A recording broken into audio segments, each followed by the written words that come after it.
What's going on, Wiggles? You got here quick, Wiggles. How you doing, bud? I'm gonna probably wait a few moments to start. That way we get more people here, hopefully. 165 anime, Wiggles. That's how many I've completed throughout the years. Jesus Christ. I remember when it was like at 100. And I thought 100 was like a lot. What's going on, Yaka? How you doing, bud? What's going on, Stream Elements? Wow, Stream Elements is working today, guys. Oh, wait. Stream Elements actually works. Never mind. It's freaking, Streamlabs that, like, doesn't work. Streamlabs is, like, that part-time employee that only shows up for, like, half of their shifts. Jesus Christ. I'm doing well, Wiggles. Today I feel like I'm still not 100% healthy, but I feel healthier than usual. I think maybe, like, another week or two, and I'll probably be, like, top of my game again. I'm getting good. I'm getting good. Yeah, I'm doing well. I was watching an anime today that's on my list for the Tiermaker today. It's a romance anime called Snow White with the Red Hair. And I didn't know there was a season 2. I watched season 1 a long time ago. And I found out there's a season 2 now. It's on Hulu. So I've been watching that. And it's really, really engaging and also relaxing. So you'll hear me recommend it later. It's probably gonna get a high rank. What's going on, Ryu?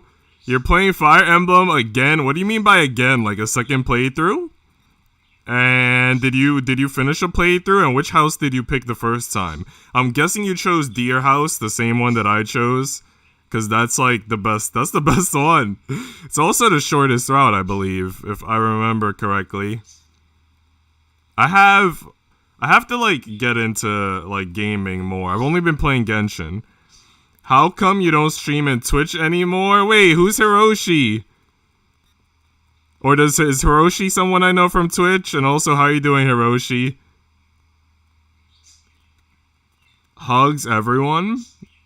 Alright, well, I guess I'm gonna start now. And yeah. Alright, guys, so my first anime for the list, and you guys could, chime in, tell me your thoughts on these anime, ask questions about the anime if you want more details, all of that stuff. But yeah, just keep chatting, because the chatting is the most fun part. But, yeah. So, the first one is Index. A Certain Magical Index. This was a really long anime. I think it was like 75 plus episodes. And the further you got in the anime, the more confusing it got. So, it has a lot of waifus. And I do like the characters. But the plot is a mess. I heard that, like, if you read the light novel, you can follow along. But, like, that's not the point, right? Like, if I want to read the light novel, I'll read the light novel. But if I'm trying to watch the anime, I should be able to understand what's happening with the anime, right? But you don't. So I'm going to give it a B tier.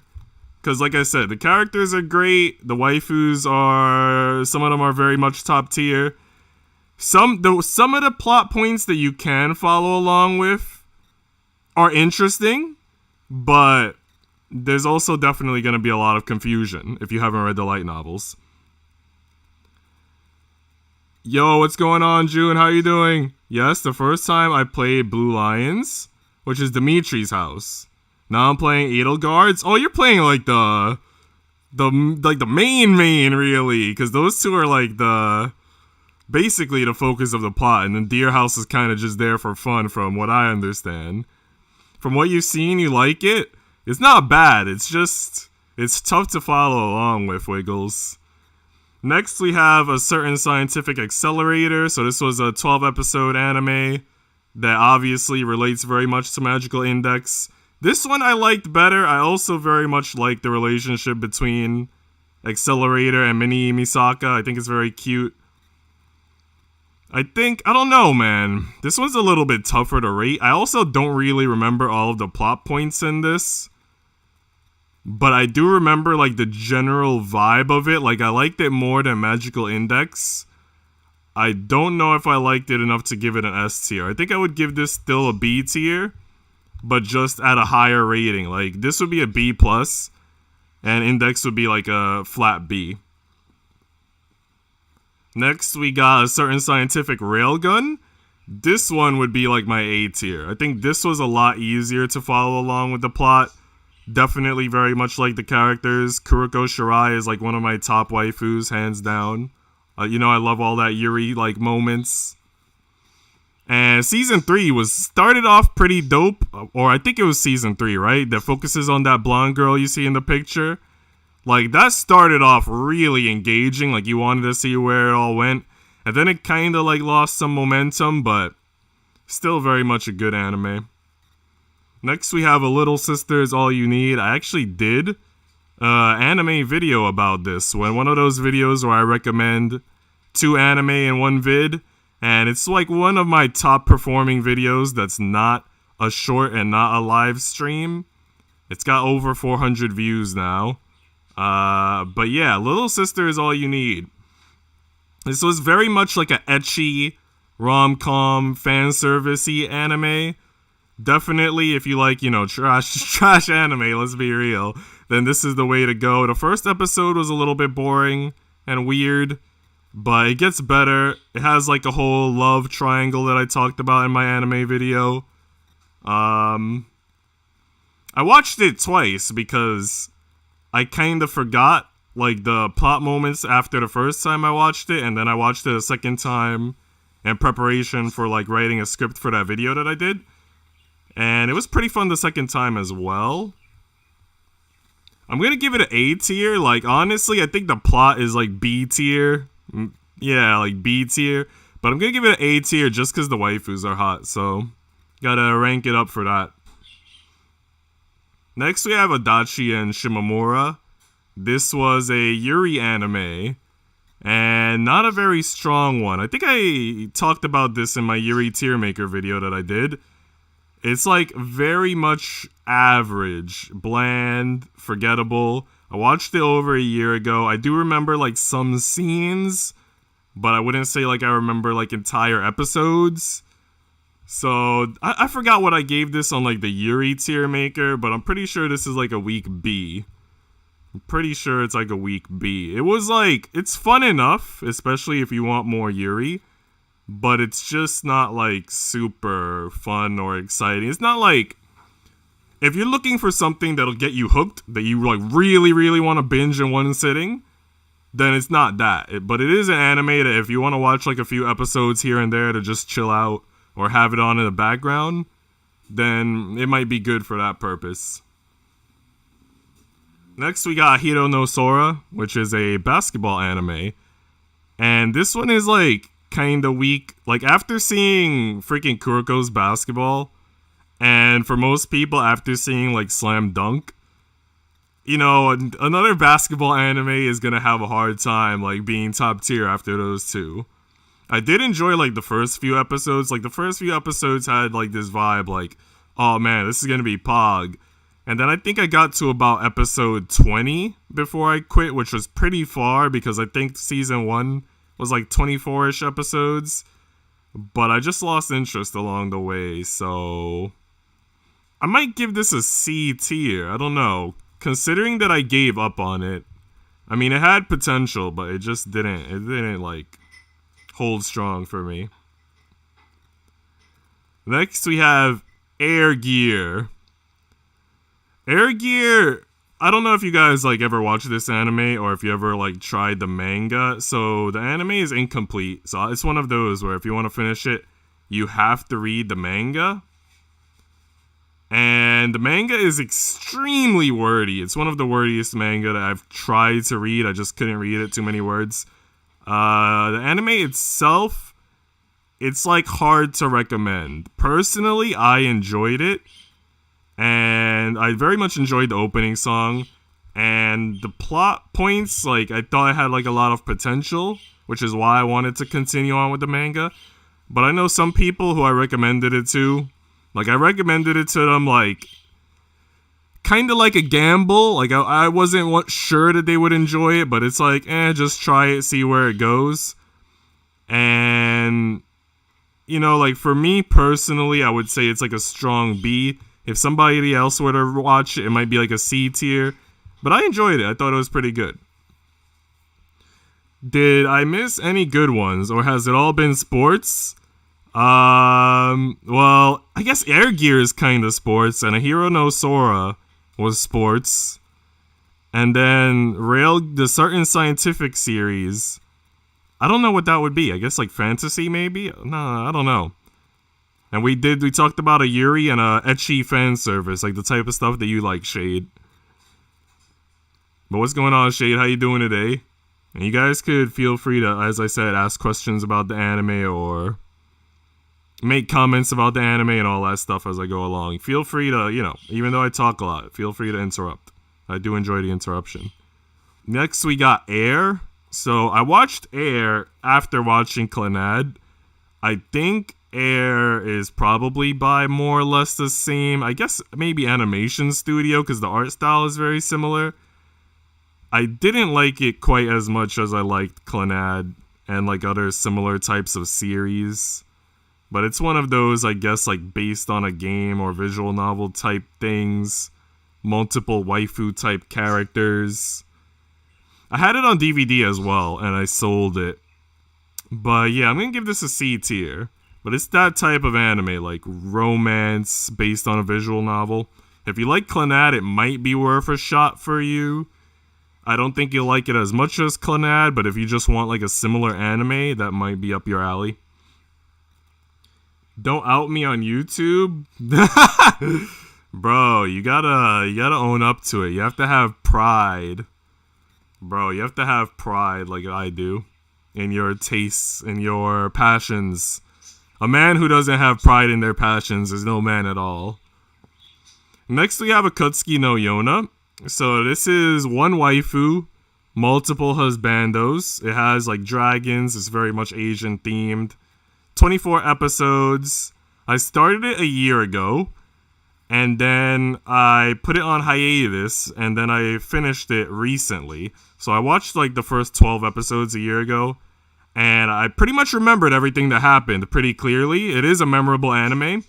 So instead of rewatching, I just continued on with the last 12 episodes recently. And it's kind of like, it's not an exciting anime, but it is an enjoyable and entertaining anime. But it's more of like a relaxing, like chill to anime. Some parts are kind of exciting, like fight scenes and stuff. But it's not like as exciting as maybe watching Demon Slayer or something with like a lot of fight scenes and like crazier fight scenes, you know what I mean? So I would give Akutsuki no Yona maybe like a weak A. Like if I had an A-, I would give it like an A- tier. Clannad, bro, have you ever watched Clannad XYZ? AL is also based on a game and has lots of waifus. Oh yeah, AL, I think they have an anime, right? If I'm not mistaken. I'm not 100% sure. Next, we have Akudama Drive. If I remember correctly, I believe this anime was created by the same people that did Danganronpa. Or maybe like the same artist. I'm not 100% sure. But it's somehow related to Danganronpa. I watched this one with Potato maybe like a year ago. And it's very hard to describe. But it's like people die in it. There's definitely fighting and not everybody survives. The ending was kind of just like... like, I don't know. It was like, I guess... I don't know if it was like the type of ending that you want more or just like... I guess it leaves you wondering like what happens next kind of thing. But at the same time, it's like a good ending. Like, it's like, alright, that's satisfying enough. But it just leaves you like kind of curious. And the story's just hard to describe. But definitely, I don't know. This is tough. This is either a B+ or an A-. It was very much a fun anime. It does keep you at the edge of your seat in some ways. I guess I would give it an A-. This was definitely good. Like, I would probably watch it again. Like, if people wanted to watch it with me just to like refresh on the experience. But yeah. No, but I watched Fate with Astolfo, I bet. Yes, AL has an anime and manga adaptation. Ooh. Is it good? Did you enjoy the anime, Wiggles? Or is it better to play the game? Like, is the anime, like, story-wise, does it make sense? Is it easy to follow? Or does it make more sense if you play the game or something? Next, we have Amagi's Brilliant Park. I talked about this with Shade recently, and I'm gonna be honest, I don't remember this freaking anime. I do remember that, like, I guess as the plot progressed, like, it felt more supernatural and it felt more, like, mysterious. Like, you couldn't fully grasp what was going on. Like, there was a bigger picture or something. I don't know. Like, it got more complex, the story, as it went on, I believe. Shade said that one of the main waifu can pull a gun out of her pantsuit. So, you would figure that with that, it would be a more memorable anime. I did finish it. I finished almost every anime on this list except for like Sailor Moon and Cardcaptor Sakura. I finished like all the other anime. But I just don't remember it very well. So to be fair, I'm going to put Amagi's Brilliant Park in Can't Recall. Next we have Angel Beats. I've seen this one like 5 times, I think. I'm pretty sure everyone has seen it. So I probably don't have to say much about it. But this is 12 episodes. Very fun. Very classic. I think I watched this also around the same time that I watched Clannad, just because of the time. I think they were both on Netflix or like some other streaming platform. And I remember showing it to my cousin and he also enjoyed it, even though he's not like the biggest anime fan. Obviously, for those of you who saw the video where I unboxed the $1,000 worth of anime figures, you guys know that I have a Kanade Tachibana figure. Yeah, I don't know. Like, this anime, I will say, I think it's just like a strong A tier for me. Usually, if an anime has rewatchability, it might be S tier, and this definitely has rewatchability. But like Shade mentioned yesterday, like some of the plot points toward the end of the anime feel kind of like random. Like, what the heck? Why is this happening? We didn't see any indication that something like this would happen. This feels kind of like it doesn't make too much sense.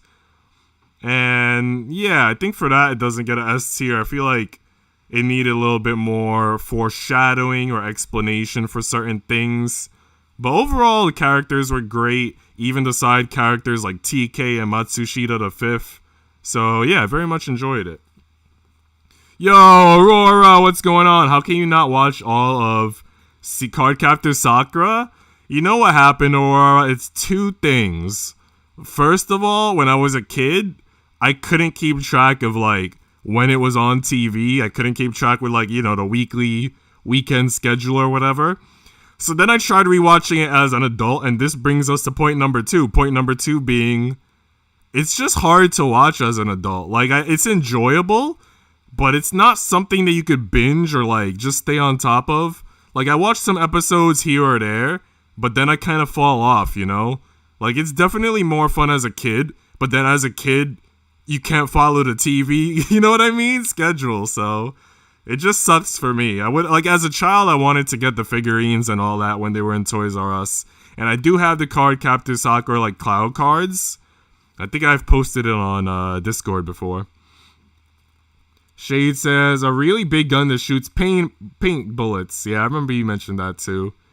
AL also has only waifus, a lot of fan service, and an uncensored version. Ooh, uncensored. We might have to check that out, Wiggles. When are you going to stream it to us? It's also pretty sad. Angel Beats, that is. It is sad toward the end. Also, are we going alphabetical? Yeah, because, like, when I save the images to my folder, they save in alphabetical order. And then when I upload them to, like, tiermaker.com, it just automatically puts them in alphabetical order. So we are going in alphabetical. That's fair. There's definitely a lot of episodes. There are a lot of episodes, and there's like a second season, I think. Maybe even more than 2 seasons, because one of them is like Crystal Cards or something. So yeah, I've been trying to rewatch it here and there, though. The problem also, Aurora, is that like whenever I do get the urge to like try to watch Cardcaptor Sakura again, I watch it at night. And then I guess, like, since it's such a, like, relaxing anime as opposed to an exciting anime, it kind of puts me to sleep. Like, I'll watch 2 episodes and then I'll just, like, clock out with the TV still on. No paint bullets to make people do what she wants. Oh. Ooh, that's even more interesting and kinky. I don't know. There's a lot of lollies you get fan service of? Dang, is that how you try to bribe me, Wiggles? You always autocorrect me? Dang, I thought it sounded like you said paintball yesterday when we were in the VC. I could have swore you said paintball. which makes paintball would have made sense too, because I feel like Amagi Brilliant Park has like a lot of like color to it and like colorfulness, so I wouldn't have been surprised. I don't know, but that just goes to show you how little I remember about the anime. Next we got Anohana. I think in Trash Taste, I heard them talk a lot of ish about Anohana. Specifically, I remember them saying that the characters were like pretty much all shitty people or shitty characters, with the exception of, I think, Popo. But me personally, you know, I'm not really gonna try to analyze the characters or do a character study, but me personally, I very much enjoyed the plot. And the ending was very, you know, sad and all that, tear-jerker. To be honest, I very much appreciated Anohana for that reason, because I feel like it's been a long time since an anime has been a tear-jerker. Because, like, usually I think tear-jerkers, I think of, like, Angel Beats or Clannad, right? I think of, like, those really old anime. But I don't think there are a lot of anime in recent times that have that level of, like, an emotional ending. So I think for that reason, for me personally, it's a very strong anime. Not one that I would rewatch like I did with Angel Beats. But, you know, usually with anime, if I haven't seen them in a long time, I think they get like a weaker impression, right? Like when you first watch an anime, you might think in that moment, oh, this is an 8 out of 10 or 9 out of 10. And then like a year later, if you think back, you're like, maybe it was just like a 7 out of 10. But I think with this one, it still holds a strong impression for me over time. I think it's A tier. I do agree that maybe the characters could have been a little more respectable, I guess. But even so, I don't think they're that bad. think they get the job done for what the plot was trying to do anyway. Next we got Arcana Familia. This was 12 episodes. It's very much mafia themed. One waifu and a bunch of husbandos. I guess it was kind of like a rom-com type of thing. And, you know, it started off very fun and very interesting. But it kind of felt like the plot just fell apart. And I don't know if it's because they only had 12 episodes and maybe they needed more. Or if it's just because, like, the writer just didn't know how to set up the plot well enough and keep it going forward. I guess it kind of like, if I could compare it to something, it felt like Game of Thrones. Like, you know how Game of Thrones had such a strong start and everyone was hooked, and then everyone complained with like the last 2 seasons maybe? That's kind of how it felt. It had a strong start and then it just fell apart. So I would give this like, you know, I hate to say it, but it's probably a D tier. I very much do love like the waifu. And I do think some of the male characters are very cool. I think the characters themselves were very interesting. But then the plot just, it fell to pieces. So, gotta give it a D tier. Next, you have Assassinations Classroom. I think it has about 53 episodes. I'm pretty sure you would put this in the shonen category. Also, maybe comedy category. The freaking manga is incredible. Manga's also pretty short. I think it's under 100 chapters. Obviously it follows a assassin who becomes a teacher, and he looks like a big octopus monster with a lot of tenties, and he ends up with this group of students who are basically like the class of failures, but he ends up turning everything around, and the students become much more capable and in a lot of different ways, and it's one of those like comeback stories. It gives you some background information, like later on into the episodes of manga, regarding the assassin's past and why he became a teacher. And everything just makes sense and it falls together really well. It definitely has some tearjerker moments, some epic battles. It literally, I feel like it has borderline everything you could want. I have a poster of it in my room, which goes to show how much I respect the anime. I think I would give this an S tier. I think this was a freaking very good anime and manga overall. I do want to find the uncensored AL. I think I can see Oklahoma's Opie. Dang, let me know if you find it, Wiggles. Let me know if your journey comes to fruition. Next, you have Attack on Titan. Attack on Titan, I must confess, I think I only saw the first 3 seasons. So I don't think I even got to see when they made it to the basement. I did read ahead of those 3 seasons in the manga, but I also didn't finish the manga. But I did read when they got to the basement in the manga, and a bit further than that, I believe. But yeah, I didn't finish Attack on Titan, and I know that the final season is out. I also heard that the final season is very divisive, especially with internet communities. I guess like half of the fans are saying it's a great ending, and the other half are saying that was a terrible ending. But yeah, based on what I've seen and read, I've always been hooked. The reason I didn't finish is obviously because, I'm just very bad at like waiting for anime and then continuing on and stuff like that, like going back when there's a new season. And with the manga, there were like no new chapters with where I left off, and again, I was just really bad at going back to it or remembering what chapter I left off on. But it is like very much an anime that hooks you to the end. So I would give Attack on Titan an S tier. Have you seen the world's greatest assassin gets reincarnated as an aristocrat? This sounds very much isekai. I have not seen it yet, but what's your rating for it? Like, would you give it a 10 out of 10 or like an S tier? Or are you promoting it, or is it like something terrible that people should watch because it's terrible? Like, where does it fall? Let me know as I continue to talk about these. Next we got Gata H Kei, which is, I would say it's kind of ecchi, it's kind of fan servicey, it's also very much a rom-com. It's about this girl who's a virgin, and she's the most popular girl in school, and she wants to lose her virginity. But even though she's the most popular girl in school and comes off as like kind of confident and maybe arrogant, there's actually like a very shy side to her, I guess. So she wants to lose her virginity, but she doesn't want to lose it to someone who's like very experienced. She wants to lose it to another virgin. So she ends up dating this guy because he looks average and plain and like a virgin. But while dating him, she ends up starting to genuinely like him. And that's where a lot of the, I guess, like comedy starts to come in. The guy has a childhood friend that's also in love with him, so there's like love triangles and everything. I watched it a long time ago, many years ago, and I didn't remember anything about it, so I ended up rewatching it maybe a year ago, and it was actually very fun to rewatch. I very much enjoyed it.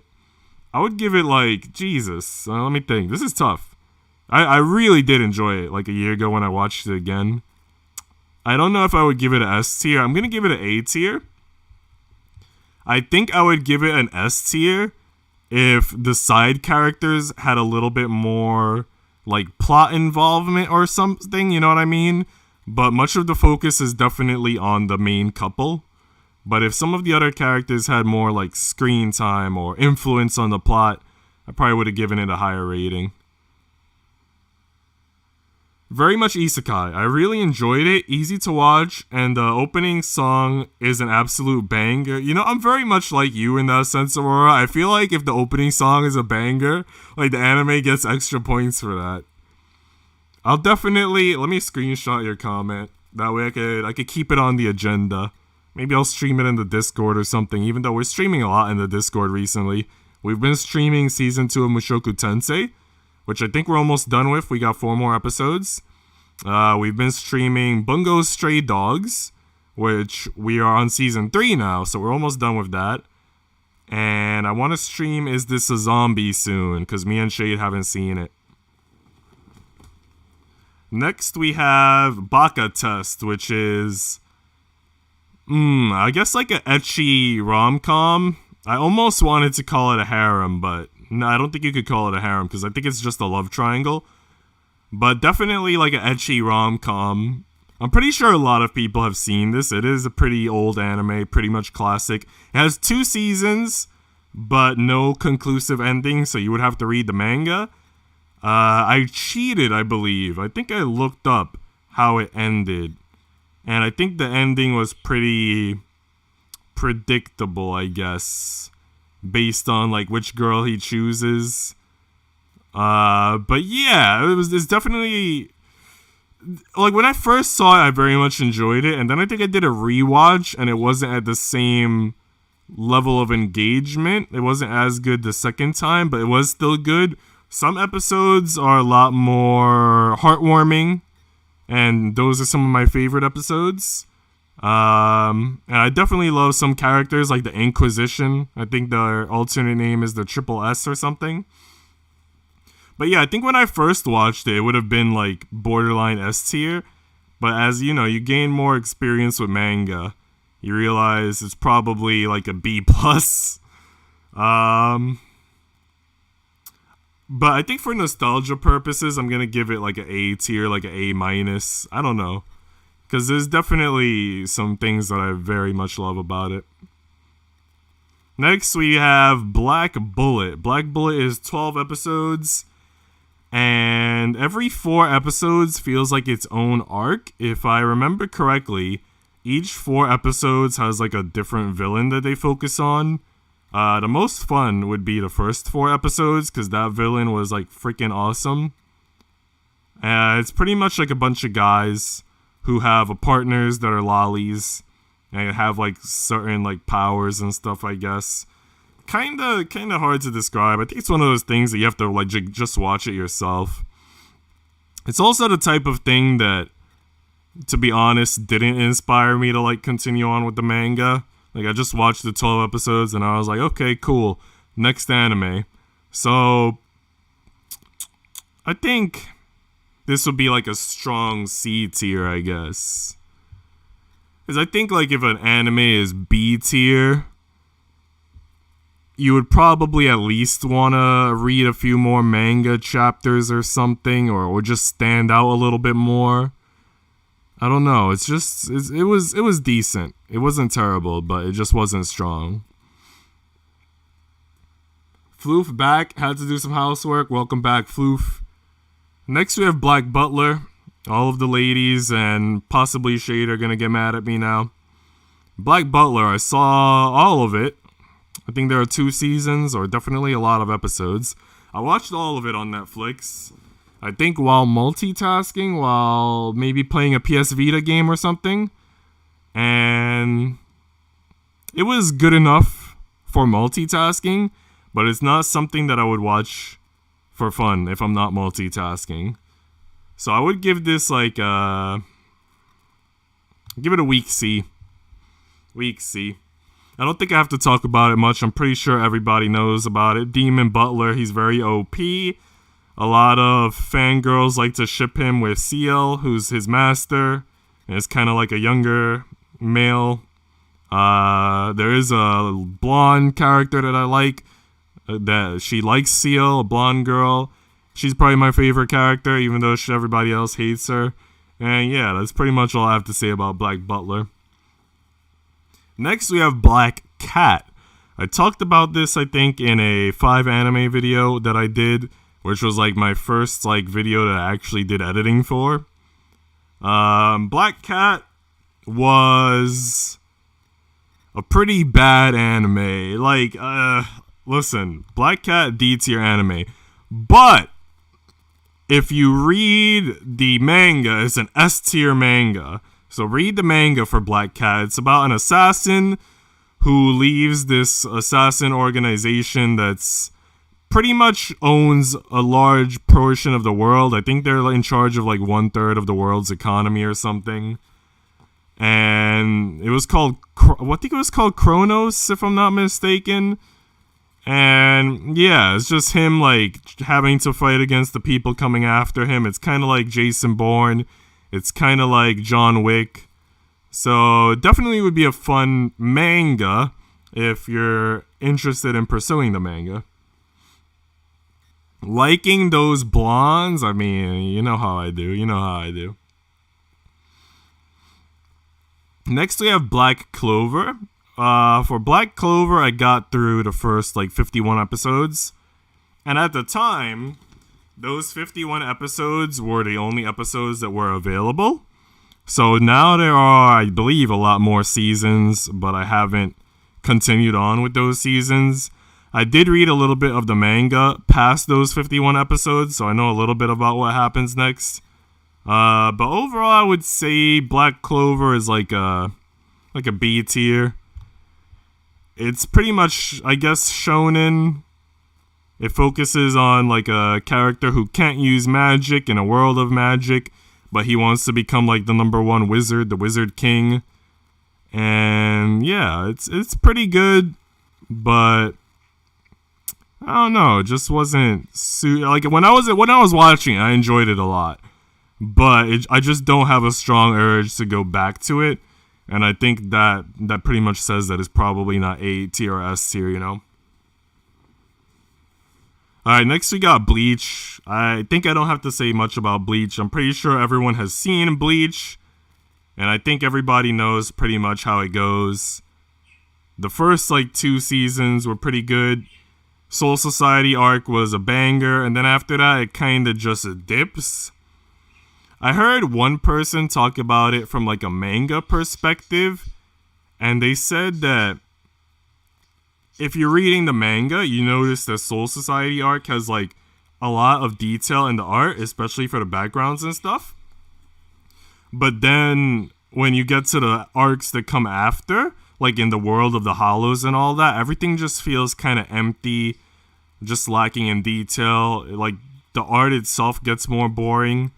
So yeah, it's just, I don't know, like the art kind of falls downhill, like it has less effort. The story becomes a little less interesting. I mean, it was kind of cool when they were fighting like those top 10 Arankar dudes, like Grimmjow and Ulukira. But overall, I would give this like a B tier as well. Soul Society arc probably would have been an A or S tier, but when you factor in everything else, it kind of loses points. When you say the title, I hear the theme in my head, Black Clover, but there's a lot of different themes. I think my favorite theme is the 3rd one and maybe the 4th or 5th one. Same here, Shade. Dang. Next, we have Bloom Into You. This was another Yuri anime. I think I watched it on High Dive. Yeah, this one also was like kinda average. It felt lacking in originality and all that. It was somewhat fun. I also didn't really like the girl with the black hair, because I feel like she was the one that kinda started to instigate the romance or initiate. Like she was probably the one originally who was more attracted to the other female protagonists, but then she kind of starts being like, I guess tsundere-ish, a little bit hot and cold, and it's like, bro, if you want it, just want it. Like, stop playing games, you know, stop being indecisive, or I don't know, you know what I mean? Like, Jesus. And just like the music in general, the music is very good. Next, we have Blue Exorcists. It's about a guy who is the son of the devil, and he gets taken in by a priest who is like a father figure to him, and then he ends up going to some sort of like magic school. He has blue flames, yada yada. I think that the main character of Blue Exorcist was pretty interesting, you know, little son of the devil boy. But a lot of the other characters felt very uninteresting to me, and the plot overall wasn't like the most engaging. I think I would give this a C tier. It's not like super duper like memorable, or I don't know. It was, I watched it all the way through. It just wasn't the most fun. Next, we have a recent anime, Blue Period. So this is an anime about art, and there's this guy that I guess they kind of give an impression like he's a little bit of a delinquent, or trying to be a delinquent or something at first, and then he ends up doing this art piece that gets a lot of compliments, and he realizes, oh, this is actually something I'm good at, so it's something I'm excited about, and he decides he wants to pursue art. And also part of the reason why he wants to pursue art is because he feels it gives him a means to express himself in a way that he can't do so with words. And I very much enjoyed the anime. I thought it was pretty inspirational. One thing that I didn't like, though, is that toward the end of the season, it started to focus very much on like stress and anxiety. Like you see characters like main character breaking out in like hives, and other characters like getting very, very sick in different ways. And I don't know, like, personally, I was trying to watch the anime to chill. You know, I was trying to look for, like, a relaxing anime, so, I didn't want to see, like, a whole anxiety mini arc. Plus, like, I just didn't agree with the necessity of the anxiety mini arc, because, like, for me personally, like, school's been very easy in a lot of ways, and I just don't see, like, I understand that, like, you want to get scholarships and get into your school of choice, and there might be pressure for that, especially when it's, like, as highly competitive as this anime makes it seem. But I just don't realistically see people, like, breaking out into hives or being hospitalized borderline just because they want to get into art school. Like, I feel like realistically, like, people would just, like, make their best attempt, and if it doesn't work out, they'll try again or just choose something else to do with their lives. Like, I think it was a little bit too much, the whole anxiety thing in this particular anime. So I don't know. For that reason, I might drop it to a B tier. I think it started off like an A tier for me, but certain aspects of it, I was just like, eh. Next, we have Blue Spring Ride, which is a romance anime, and it's like one of my top 3 romance anime. I did continue on because there's only 12 episodes, so I continued on with the manga and read the manga all the way to the end. It's very cute. It's about this, like, guy and girl who in middle school they pretty much liked each other, but then they fall out of touch, I guess. And they end up meeting again in high school. And they start to like each other again, but there are some barriers, like various barriers to the romance. Because, you know, people change, feelings change, and it's this whole struggle of, are the feelings the same? Is this worth pursuing? There are other things going on in my head, in my life, and I guess you could say it's very much coming of age. But I would give it an S tier. I very much enjoyed it. Obviously, if I continued on with the manga and read it to the end, then it was definitely highly engaging for me. Next, we have If My Favorite Idol Made It to Budokan, I Would Die. And I talked about this in one of my anime videos. This is like a comedy with some Yuri in it. And it follows, like, this idol, right? And she has a fan who almost seems like the fan is in love with her, but she's also a girl. So to me, it's funny to see how you have basically a girl simping another girl to the point where she, like, I think quit one of her jobs and now she's working as a part-timer. And she's just going to all the concerts and buying all the merch. And it's just a really funny comedy, and, you know, you definitely want to see if the Yuri develops. I've watched it, I think, twice now, and I might watch it a third time just because it's very much, like, fun, and, like, if you want something to relax to, it's very relaxing and chill. So I'd give this an S tier. Next, we have Bungo Stray Dogs, which I've been watching with Mallet. Different people have different powers. There are different groups. So the main group with the protagonist is like a detective group, and they fight against a group called the Port Mafia. And then we learn that there are other groups with different intentions throughout the anime. For me, it started off very boring. I gave up on this anime twice. And then my friend Mallet wanted to see it, so I said, you know what? I'll stream it for you, Mallet, and, you know, it might be more fun to watch it with a friend. And Mallet and I have already seen 2 seasons now, and I could say that it's definitely more fun to watch with a friend, and that it definitely gets better as you stick with it. I think, like, the first half of each season starts off pretty slow, but then the second half very much picks up in terms of, like, action and meeting new waifus and all types of stuff. So I would give it maybe like A tier. Definitely very good. Next we have Rascal Does Not Dream of Bunny Girl Senpai. I watched the full anime for this, obviously, as I did for most of these, and I watched the movie as well. So it's kind of like a little bit of a romance, like harem type of thing. Because I feel like, if I remember correctly, every 3 episodes focuses on like the story of a different girl. And there are some supernatural elements to it. And I feel like some things probably don't make the most sense, particularly with the movie, if I remember correctly. But it's interesting enough. The waifus are attractive. The plot's interesting. I do think that it was overhyped, though. I think that very much, like, everybody was like, oh, bunny girl, hell yeah, big opie, I'm gonna watch this. And then when you actually watch it, it's kind of interesting, but I don't know. Like, I enjoyed the shit out of it, okay? I did enjoy it, but I do think it was overhyped. It was like it's like, I don't want to say it's underwhelming because it's not that, but I guess it's underwhelming for the hype. Like, if it wasn't, like, talked about so much, and it was just something that I discovered, like, at random, it probably would have felt more worthy of the hype.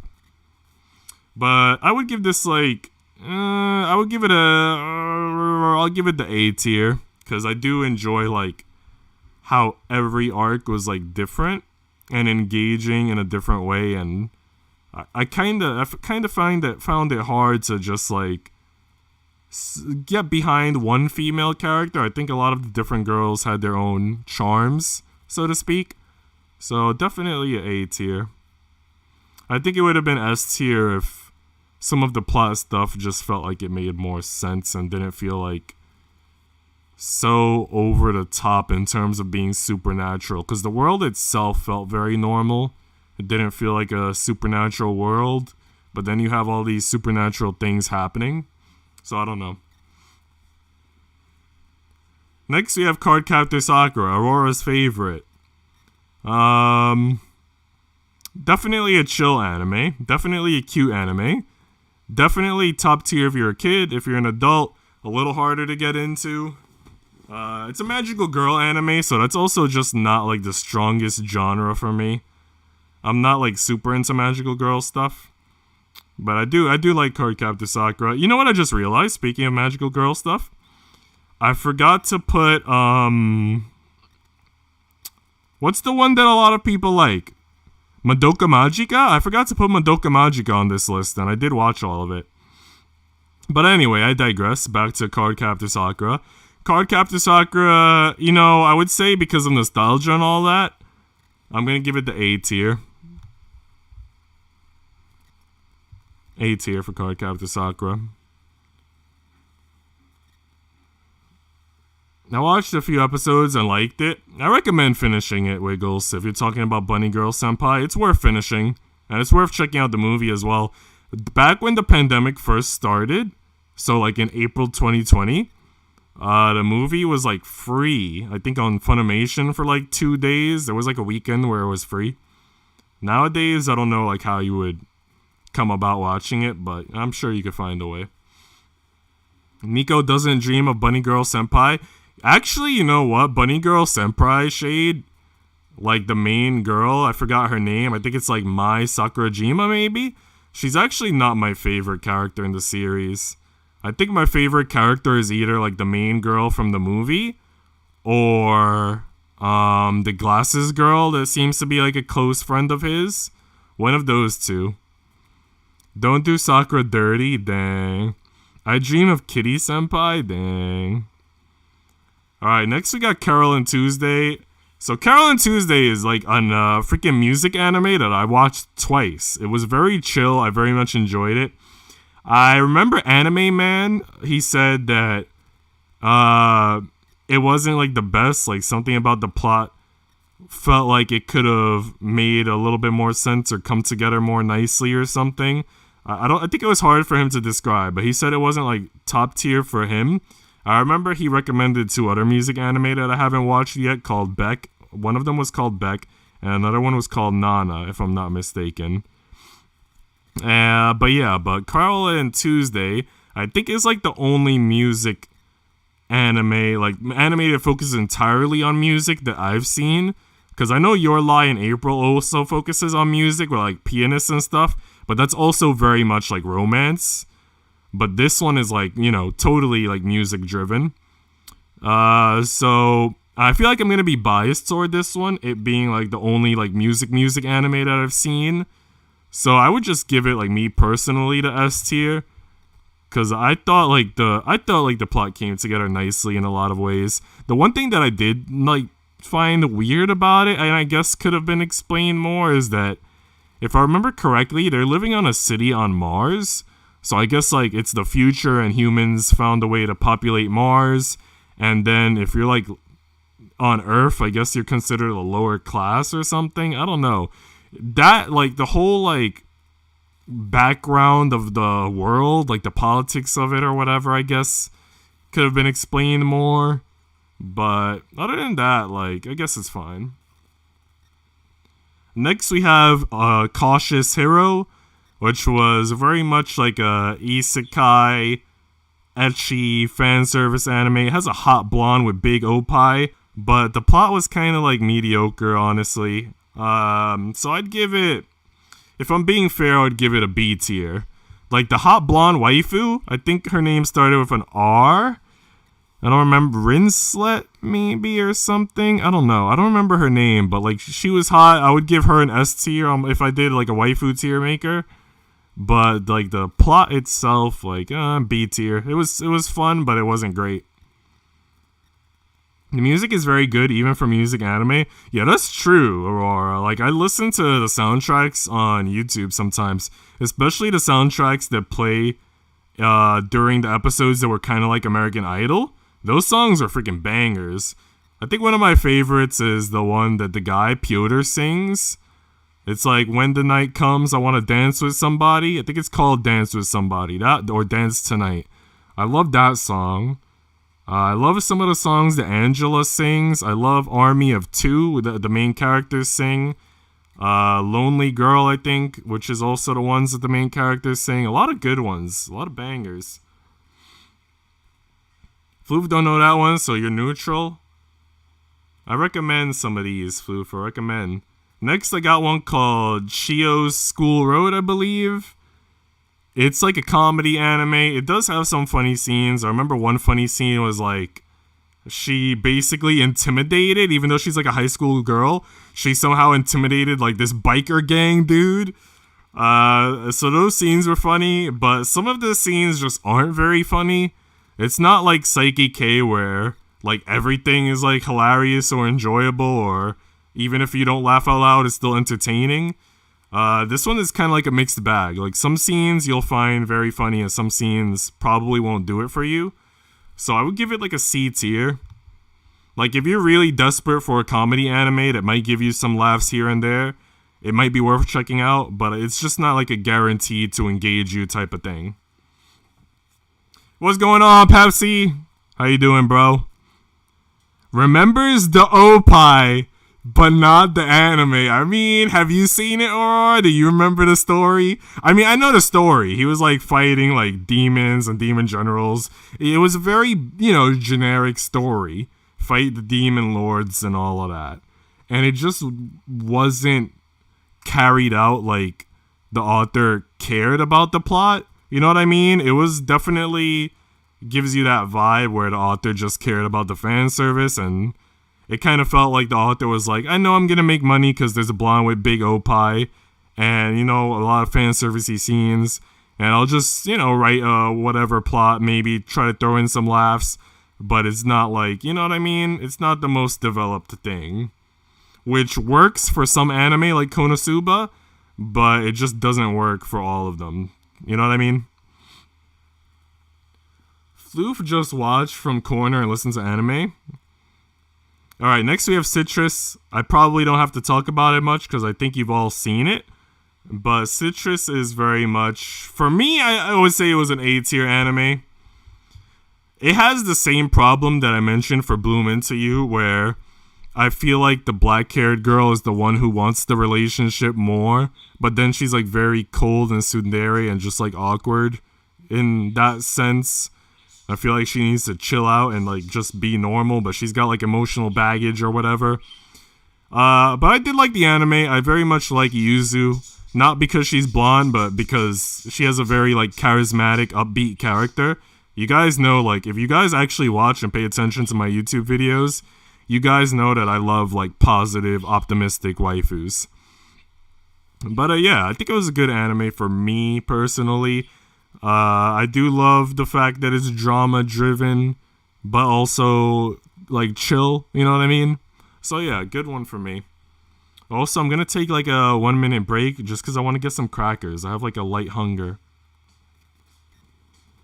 So BRB, guys. And then we'll talk about Clannad.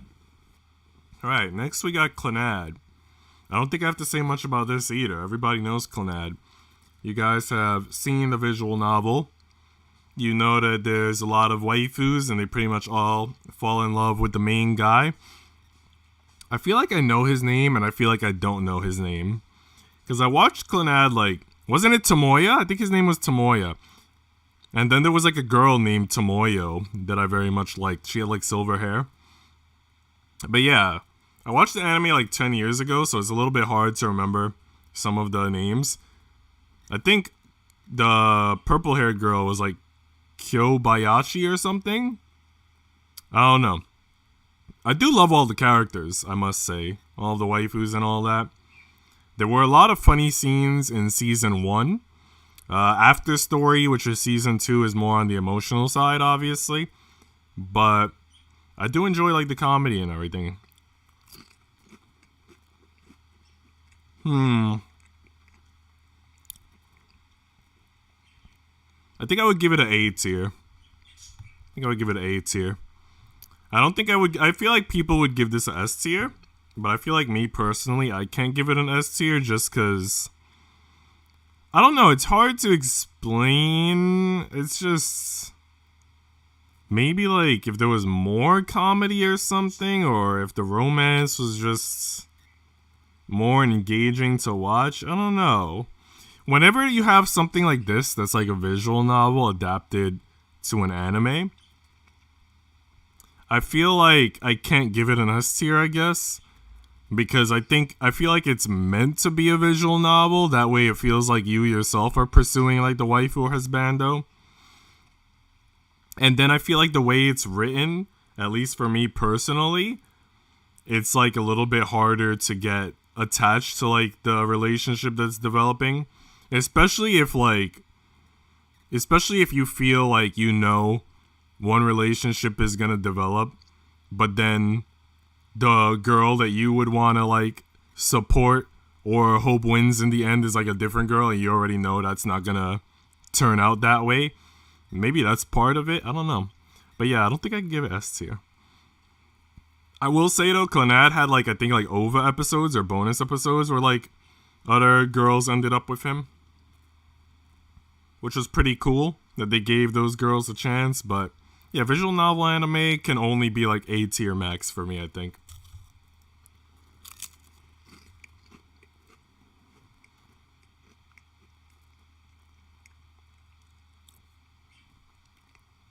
Alright, next we have Classroom of the Elite.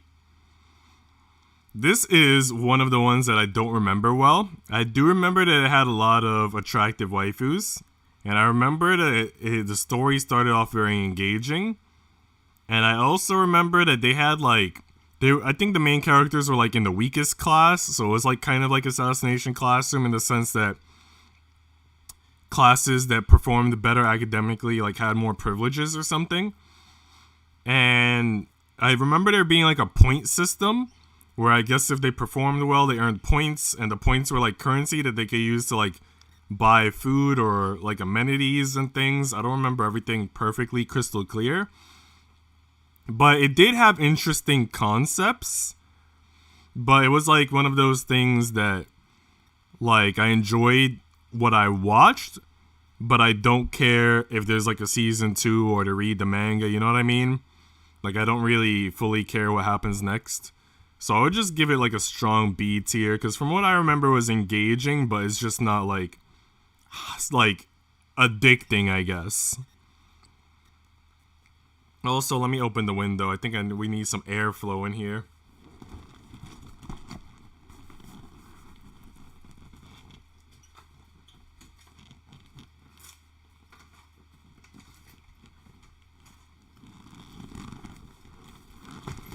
If this is the one I'm thinking about, I loved it. I watched it wiggle. Oh, Jesus. I'm like breaking things over here. I watched it like probably like 8 years ago. I feel like this was one of the earlier anime that I watched.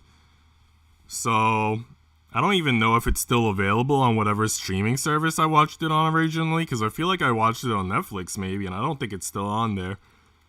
But yeah, I don't know. I can't remember it enough to give it an A, but I'm pretty sure it's like a B. Alright, next we have Code Geass. I probably don't have to talk about this too much. Pretty sure you all know about it. Mechs. Lelouch is like a freaking genius.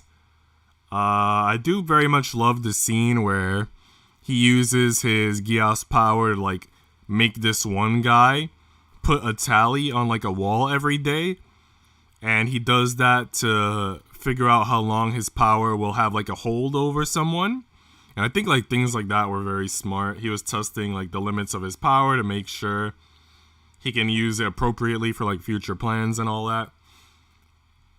So yeah, very much enjoyed it. I know some people have said like, I think the season 2 wasn't as good as season 1, or, you know, people have voiced various complaints about why it wasn't perfect. I think it had arguably the best ending in anime. I was interested enough to watch the movie, and the movie was like pretty decent the second time I watched it. The first time was very confusing. I love Code Geass. I give it an S tier. You ever run out of milk and can't be bothered going to a store to get more? Yep, mood. I feel that shade. I mean, we don't run out of milk because we buy like 2 to 3 gallons every week. And we get it from like, you know, those wholesalers. Alright, next we got D-Frag, which I rewatched recently. So my second time watching it. I might make a video about D-Frag. So I probably won't spoil too much here. I'm probably just gonna rate it for the most part. But it's very much like a rom-com. It's hilarious. I know Shade doesn't like the F word. He complains when people use the F word. But it's effing hilarious. It literally had me laughing out loud recently, and I rarely laugh out loud. Like, I usually, if something is amusing, I just smile, you know what I mean? But I don't laugh. But this was like a will make you laugh anime, at least for me. So, and it made me laugh like definitely multiple times. So, I can't wait to talk about it in a future video, maybe a bit more, and maybe like spoil at least one funny scene. But yeah, definitely it's on Hulu. So if you have Hulu, you can watch it there. If not, watch it wherever you want. It's a freaking awesome anime. One of my friends got it on DVD because he loved it so much. I'm going to give it an S tier. Alright, next we got Daily Life of the Immortal King. If I'm not mistaken, technically it's not anime because it's not Japanese. It's made by China, I believe. But it's on Netflix, and it's very awesome. I talked about it in one of my 5 anime videos. It kind of reminds me, like the characters remind me of Psyche Kate characters in some ways. Like this is one guy that reminds me of Hyro, and this is the girl kind of reminds me of Teruhashi. But it's not as funny as Psyche Kate, but it is still funny and it is very enjoyable. I watched it with Pepsi.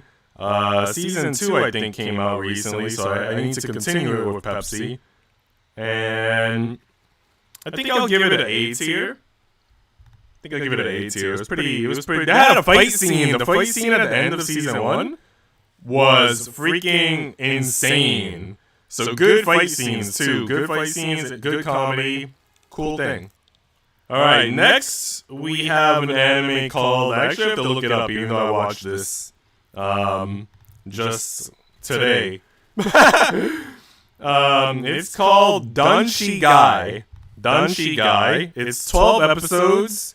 Each episode is only 4 minutes, so all 12 episodes would take you about 48 minutes, less than an hour. It's just about this guy. He lives with his 4 sisters, and, you know, you can figure out the rest. It's definitely for people like me who have trash taste, you know, and want to see siblings flirt and all that good-ish. I would give it an A tier, though. It was very, like, the ending was pretty heartwarming. And it was very much enjoyable. I wish that it had more length to it. I wish that it was like full length episodes. It was good. Alright, next we got Danmachi, or Is It Wrong to Pick Up Girls in the Dungeon? And I don't think I need to say much about this either, right? I'm pretty sure everyone has seen this, or at least one season of it. I think I've seen 2 seasons. There might be 3, I don't know. Yeah, I'm pretty sure there's a 3rd season, but I only watched the first 2, I think. I'm not 100% sure on that, though. Maybe I did see the 3rd season. I know that season 1 was great, and season 2 wasn't as good. And then if I did see season 3, which I may have with Exodia, then that was also great. I'm going to give it an A tier overall, because I know that the story is very, for the most part, well written. Alright, so next we have Data Live. And Data Live is, I guess, also based on a visual novel that I was thinking about buying the PS4 game for, but I haven't yet. So one guy, a bunch of different waifus. Some of the waifus are pretty famous, like my main waifu, Kurumi Tokisaka, I believe, or Tokisaki? I don't know. And yeah, I gotta say though, the story is pretty mediocre. The waifus are hot, but the story's mediocre. I think Pepsi saw more of it than I did, because I think there's like 2 seasons, and I think I only watched 1, I'm not sure. I would give this like a strong C. It's good, but it's not something I would recommend to people, unless I knew that they just wanted another like harem anime. Hestia Chestia, yeah. Have you seen Absolute Duo? I did read that question and I forgot to answer. I have not seen Absolute Duo. What's it about, Wiggles? Next we got Dead Man Wonderland, and I gotta say, I would hope that most of you are familiar with Dead Man Wonderland. It's kind of like horror, psychological. This guy, everyone in his classroom is killed. He gets blamed for it and arrested and gets taken to a special prison. And he ends up having like powers. He can control his blood. He meets other people who have different powers controlling their blood. Yada yada. I would give it a B tier. If we were talking about the manga, I would give the manga probably an A tier. The manga was freaking awesome. But the anime left out some characters. And because they left out those characters, they couldn't have a season 2. So the story kind of fell apart. But yeah, read the manga if you haven't. The anime is still pretty good. It has some cool scenes and all that. And I know it made my cousin laugh at some points. But the manga is better. Alright, now we are at Death Note. Okay, Death Note, I didn't finish. But I put it on this list anyway because I watched enough of it to have an opinion. I watched 8 episodes and then I quit. I just didn't enjoy it. It wasn't for me. I know my dad also watched some and he quit. Cop friend also watched some and he quit. I think also one of my IRL friends who's like really into anime watched it and quit. So like everyone I know in real life quit. Nobody was into Death Note. Some of my online friends are very much into it, but Death Note, not as strong for me. I'm gonna say D tier. D for Death Note. It's about these people who can use their soul to make a weapon, but main child has a shield. You know, Wiggles, there's a game that I talked about in one of my anime figure videos, and the game is called Muramasa, and it's on Nintendo Wii, and it's on PS Vita, and it has a similar concept, where you can collect these souls from demons and bad guys and stuff, and then use them to forge weapons, and it's pretty cool. And if the weapon breaks, it regenerates when it's in its sheath. So yeah. I don't know if you have a Nintendo Wii, but that game might be up your alley. It's a 2D side-scroller. Pretty cool. Next, we have Demon Slayer. Another anime that I don't have to talk about much. I think we've all seen it. You know, Demon Slayer is kind of odd because, like, everybody loves it. Everybody knows about it. It's extremely popular in Japan. The manga had a lot of sales. A lot of the reason why people like it is because of the Sakuga, you know, the animation, and because of the opening song and all that. Personally, what I'm getting at, though, is I would give it an A tier. I wouldn't give it an S tier. I do think that some of the characters could be more interesting. I do like Nezuko, and I do want to see what happens with her, like if she becomes human again. I do like the Hashiras, I believe they're called, like the OP people. But I don't know, the main characters are kind of boring, like Tanjiro and the little blonde Zenitsu, the coward kid. I'm not really that into them. I also heard from 99 finished the manga, and he said that the ending was kind of whack, kind of underwhelming. So, it's not perfect, which kind of makes all the hype interesting, but it is good. Next, we have Devil Part-Timer. It's something that I rewatched. Season 2 is coming out soon. I should be hyped, but at the same time, I'm on volume 20 of the light novel, so I'm basically on like season 10 at this point, you know what I mean? I'm like far ahead of whatever season 2 is gonna be. But yeah, I would say this is S tier. This is, you know, comedy, reverse isekai, demons and half angels get sent to Japan, and it's just freaking hilarious. Definitely worth the watch. I'm not gonna say too much because I feel like a lot of people have seen it, but yeah, worth the watch if you haven't. And then a new girl comes to school, and instead of a normal weapon, melee or bow, she has a rifle. Screw Dorito Boy. You can't just come to the stream and say screw Shade. Come on, that's not polite. Bro, just because Shade loves his Doritos doesn't mean we shouldn't show him respect. Alright, next we have Digimon Reboot, which I watched with Miue. Obviously, I'm a Digimon fan. I will say, though, I'm not as big a fan of the anime. I'm more so a fan of, like, the Digimon video games. So, I had Digimon World on PlayStation 1, and I loved it. It's a very difficult game to play, because you don't know where all the Digimon are that you have to recruit, or how to get to them, and then your Digimon constantly digivolve into Sukumon, the poop Digimon. But the new one, Next World, which is on PS4, is a lot easier. Cyber Sleuth games are awesome. The anime is fun, but I prefer the gaming side of it. It's kind of like Pokemon, right? Where everybody loves the Pokemon games, but they might not necessarily watch the anime. But the anime is pretty good. I would give it a B tier. And I would give the games like an A tier or S tier. But yeah. Digimon, bro. Classics. No, the blonde guy from Demon Slayer? You call him Dorito Boy? Why? What? How is he a Dorito Boy? Next we have Dororo. I talked about Dororo in another one of my anime videos. This is kind of like a dark fantasy type of show. It follows a guy named Hyakimaru, who has to fight 26 demons, I believe, to reclaim his stolen body parts, because his dad was like a feudal lord, and his lands were being ravished by war and famine. So he prayed to some demons. You can take my unborn child if you make my land prosperous.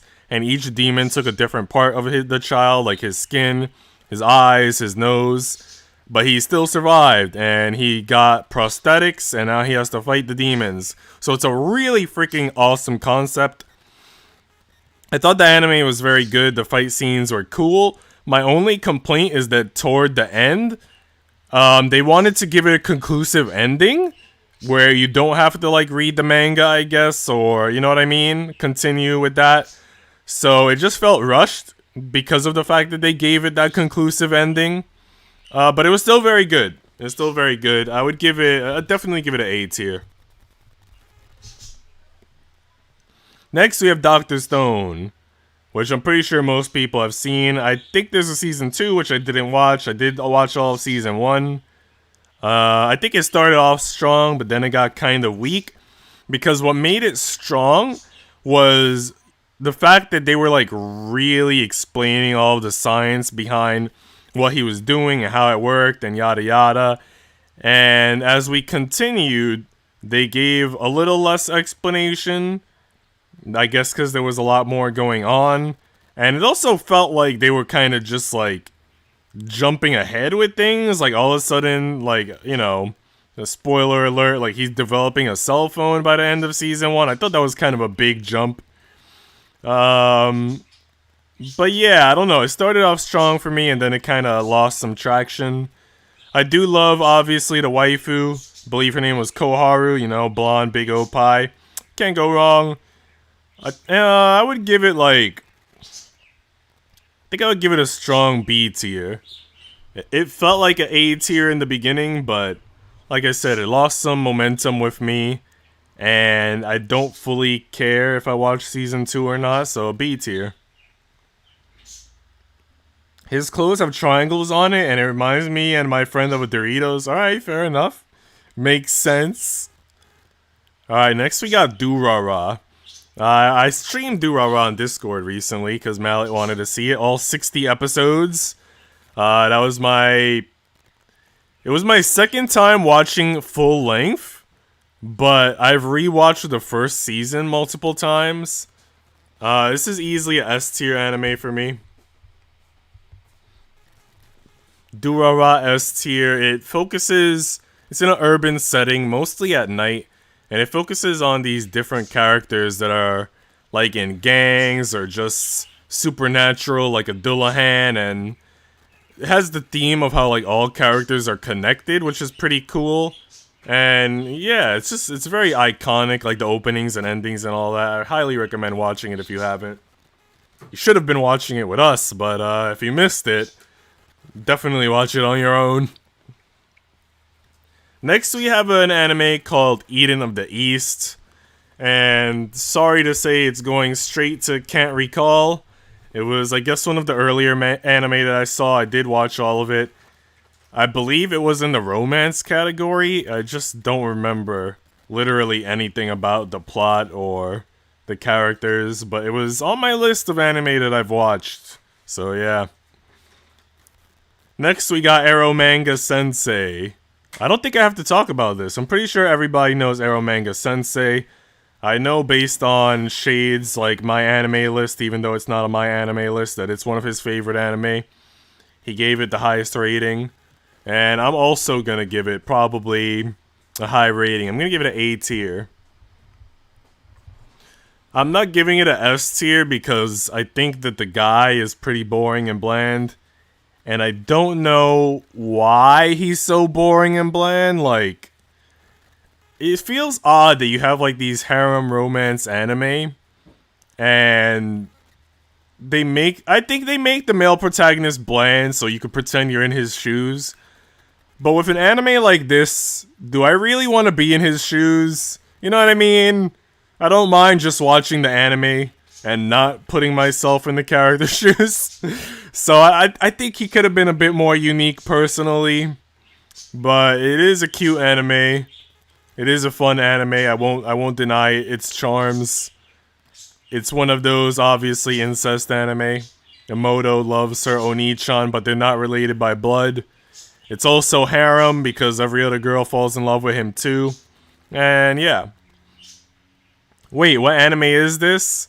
Which one? Durara or Arrow Manga or Eden of the East?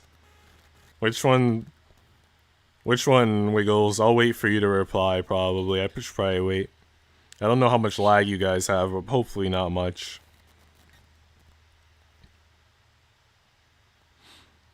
Maybe I should just talk, right? I'll get back to you anyway. Alright, next is Evangelion. It's a 1995 anime, but I watched it for the first time recently, in full. I don't know, man. I think I gotta give Evangelion, like, a B tier. Only because, like, toward the end, I think it was, like, 26 episodes, and, like, around episode 20, it hit a point where it felt like it wasn't making sense anymore. Like, I felt like the build-up was like, oh, I'm gonna Or we're gonna uncover these mysteries and things are gonna make sense. And then instead of things making sense, it got more confusing. But I will say that freaking Asuka is hot. I love Asuka. That's really the reason why I watched, if I'm being honest. That and because so many people talk about it. Durara is the one with the Dullahan, and the Dullahan's name is Celti, and she rides a bike and she wears a helmet, and then beneath the helmet there's no head. So I'm sure you've like heard about the anime Wiggles, but I don't know if you've seen it. I recommend it though, S tier. Alright, next we have Fairy Tail. I probably don't have to say much about this. I'm pretty sure you guys all know Fairy Tail. Shonen, wizards, yada yada. Everybody complains because, you know, the power of friendship thing that like makes them overcome like every enemy. There's a lot of fan service, which, to be honest, I don't like the fan service. I feel like fan service in an anime where it belongs, like an ecchi anime, is good. But I feel like fan service in a shonen anime just kind of feels like it doesn't belong. Like, I just saw so much of Lucy's oppai that instead of her being attractive, it just made her unattractive to me. So anyway, but I did like Fairy Tail. I very much liked Natsu, you know, his Dragon Slayer abilities, fire and all of that. I didn't like the last season. I think that the last season raised a lot of hype and it seemed like it was going to be a banger, and then the enemies just felt like they dropped very easily. So I kind of hated that. But like the first half was very good in my opinion, so I'm going to give it an A tier. Even though I hate the fan service and the ending kind of sucked, it still holds a special place in my heart in a lot of ways. Next we have a familiar of Zero. I don't remember too much about it, but it's kind of like, it has a pink hair girl who I think is pretty famous, and she's a tsundere, and she's a bitch. She is very like physically abusive, and it's just not cute. She's not a well-written tsundere, and it just wasn't a very charming like rom-com or whatever it's supposed to be. I think it has multiple seasons, but I only watched one season. And yeah, I'm gonna give it a C tier. I don't know if anybody else watched it and they loved it more than I did, but I'm sorry guys, C tier for me.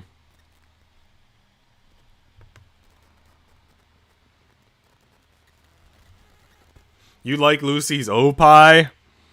Dang. If I had to choose an oppai waifu from Fairy Tail, I think I would pick Mirror Jane. Yeah, I think I would pick Mirror Jane. Alright, next we have Fate Stay Night. I should probably rank Fate Zero first. My old housemate cosplayed as the sister from Arrow Manga Sensei at a Valentine's. LAN? What's LAN? That kind of sounds odd to me. Only in the sense that, you know, since it's a lolly, and since I'm guessing your housemate is, you know, an adult, I just don't know how that would look, an adult cosplaying as a lolly. She does have different outfits, though. She has, like, that green jacket that we see in the picture, then she has, like, the pink outfit. So maybe there's, like, an outfit that would kind of work. But I don't know, it's kind of like an odd image in my head, an adult dressing as Sagiri, but, you know, if they love the character, more power to them. I guess it works if you're an adult, but you're short, maybe? But I don't know, it just seems... I don't know. But if it worked, it worked. You know, I'm not saying it's impossible, but it might be a tough look to pull off. Alright, so I'm going to start with Fate Zero. I watched it a year ago. I don't remember much about it. I think Fate Stay Night was more memorable because it has like those memorable characters like Rin Tosaka. And I think the guy's name was Soma, if I'm not mistaken, or something. I know I've been watching the movies with Shade, like Fate Heaven's Feel. And I still don't know the guy's name. But yeah, I would say that Fate Zero, it was good. it got me into the Fate series. Like, it made sense compared to starting off somewhere else in the series that might be more confusing. No, for some reason I just don't remember it much. I would give it a... I would probably give it like a B plus. That way I could give Fate Stay Night like a weak A, because I think Fate Stay Night is better. And yeah, I don't want to talk about it too much because it's too much to talk about. But yeah, most of you know about the series and you know the gist. It's like servants, serving their masters, and they're like heroes from the past, like Gilgamesh and a bunch of other people, Arthur. And they have like crazy powers. There are assassins and mages, and they fight the Holy Grail War, and if you win, a wish comes true, and yeah, it's pretty cool. Check it out if you haven't. I didn't think I would be able to get into it, but if you start with Fate Zero and then you watch Stay Night, you can definitely get into it. Next, we have Food Wars. I'm going to be perfectly honest with you. Food Wars is a big part of what inspired me to learn how to cook more, and that's why I do so much cooking and baking now, especially with like different cultural cuisines like Italian food, Chinese food, Japanese food, Spanish food, you name it. So I'm giving it an S tier. It has like, it's very inspirational for me, at least, watching, you know, Soma Yukihira kind of be like an underdog character, and he has to go up against all these like awesome chefs, and you know, he just believes in effort. You know, like the more I practice, I can learn, and I can put all these different skills and all of this different knowledge together to create these unique dishes. And I think that was great. And the waifus are cool. I'm a big Megumi Tadokoro simp. I think Season 1 and Season 3 are great. Those are my favorites. Season 2 was a little bit less momentum, but still very good. The ending was kind of weak, not gonna lie, but still a very great anime. A lot of funny moments too, a lot of comedy. You know, Soma's sort of carefree attitude is just very much charismatic and admirable. You love Purple Eyes Chef Girl? That's Erina Nakari. She's, I don't know if you've like, have you actually watched the anime though, Wiggles? Because she's very arrogant. She's very arrogant. You hate Gilgamesh in the series? Yeah, he's an a-hole, but he's OP though.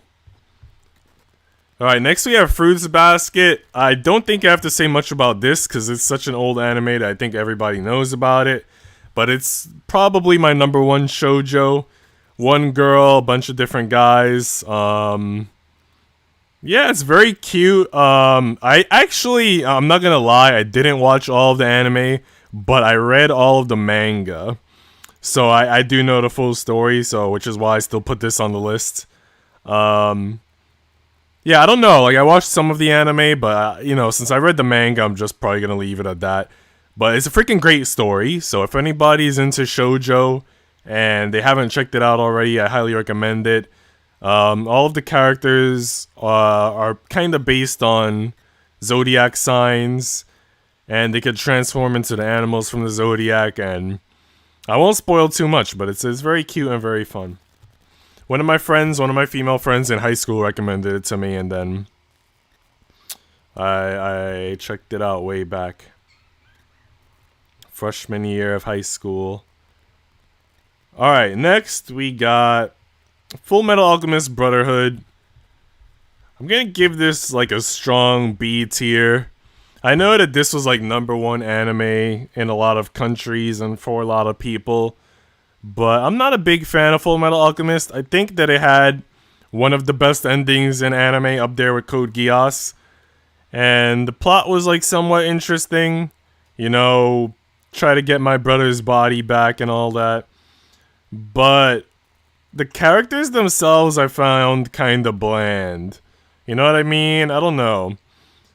They just weren't like the most interesting characters. You know what I mean? This plot was interesting-ish, but the characters themselves just didn't captivate me.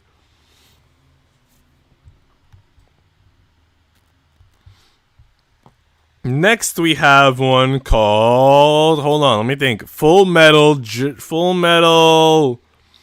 Panic. Full Metal Panic. Alright guys, I don't know how much of you have seen Full Metal Panic. I think there might have been mechs in it or something. I don't really remember too much about it. What I do remember is I watched a lot of it, but it sucked. It really didn't entertain me. The only one thing that I liked about it was this silver hair waifu that was very, very cute.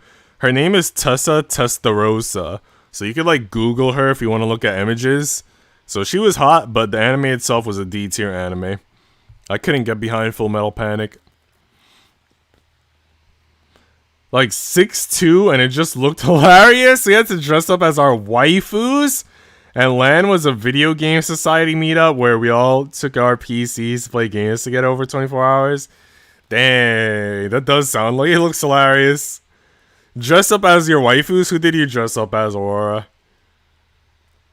I don't even... If I were to dress up as my waifu, let's not even get into that. let's not even... Alright, next we got Gamers. I watched Gamers twice. It's a rom-com anime. I heard people talk shit about Gamers. I heard people say it was kind of whack. But I like Gamers. I thought it was fun to watch. Aguri is my favorite character. For those of you who've watched it, Aguri is the character with like pink hair. She was like... She develops this bond with the main character. That's almost like a brother-sister type of bond, like very close friends. And she's just very cute and wholesome, and I don't know, I like her. The other waifus are also very attractive, Karen Tendo, the blonde, and all that. I found it to be a fun anime. I forgot why people complained about it, but some people complained. But I would give it like an A tier. I'd give it an A tier. I watched it twice and I enjoyed it both times, so... Whoever has complaints... Fine by them, but I disagree. Alright, next we have Gate, which is an isekai anime. The cool thing about Gate is that it has like tanks and stuff. And for the most part, it like tries to, I guess, be somewhat realistic in terms of like military strategy and stuff, I guess. But there are like, you know, non-realistic elements like elf girls and goddesses and all that. One character that is top waifu for me and for most people would be Rory Mercury. She has like a scythe and like there's this fucking awesome fight scene with her that just... It's sexy as hell. Like I could send you guys the fight scene if you ping me on Discord and ask me to send it to you, but... Like, it's an anime that has like a lot of S tier scenes, but it's not a S tier anime. It's not even A tier. I would say it's like a strong C or a weak B. I'm just gonna give it a strong C. Like, the plot isn't great, but the characters are pretty cool, and it does have a lot of amazing scenes here and there. So, it's up to you. It might be worth checking out, and it might not be worth checking out, you know what I mean? Depends on your tastes. Next, we have Gintama. This is a... Pretty famous in Japan, comedy anime, and I do love like the, you know, the GIFs of it, GIFs, whatever you want to call them. People laugh at me when I say the word, but I do love the like images for it and stuff. I feel it's very like meme worthy. But anyway. It's good for the memes, but the comedy didn't really hit with me. I couldn't get into Gintama. I tried like 2 or 3 times. I even tried to watch the movie and couldn't get into the movie. So I'm gonna give it like a C tier. And the only reason I'm giving it a C tier is because sometimes if I go to YouTube and I watch random scenes, like the random scenes might be funny. But if I just try to sit down and watch like a full-length episode, like it won't engage me.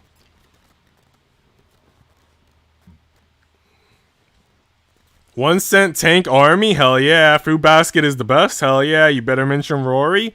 Already did. I got you, fam. Alright, next we got Girlfriend. I gave this anime its own individual YouTube video, which is extremely rare. And yeah, for those of you who watched that video, first of all, thank you for watching. Second of all, I probably don't have to talk about it again, but... It's a freaking amazing concept. I'll recap the first episode very briefly. It's basically this guy. He was pursuing this girl since elementary school. She kept rejecting him, the girl with the red hair, Saki Saki. She finally agrees to date him in high school. He's finally dating the girl of his dreams, his childhood friend, I guess. But then the blue-haired girl confesses to him. And he's attracted to her because she has nice opie, and she's a great cook, and she has such a sweet personality. So he decides, I'm gonna ask my girlfriend if I could date both of them at once. And his girlfriend somehow agrees, and then they both move in with him because his parents are away. And it's just like this hilarious harem rom-com situation. I don't like the male protagonist. Like, his personality and everything is kind of boring and unrealistic, and it's not the best, but the plot is pretty great, and the female characters are definitely very cute and very interesting. So I would give it, if I'm being real, I'd probably give it a strong B. I don't think I could give it quite like a A tier, but it's definitely interesting to watch.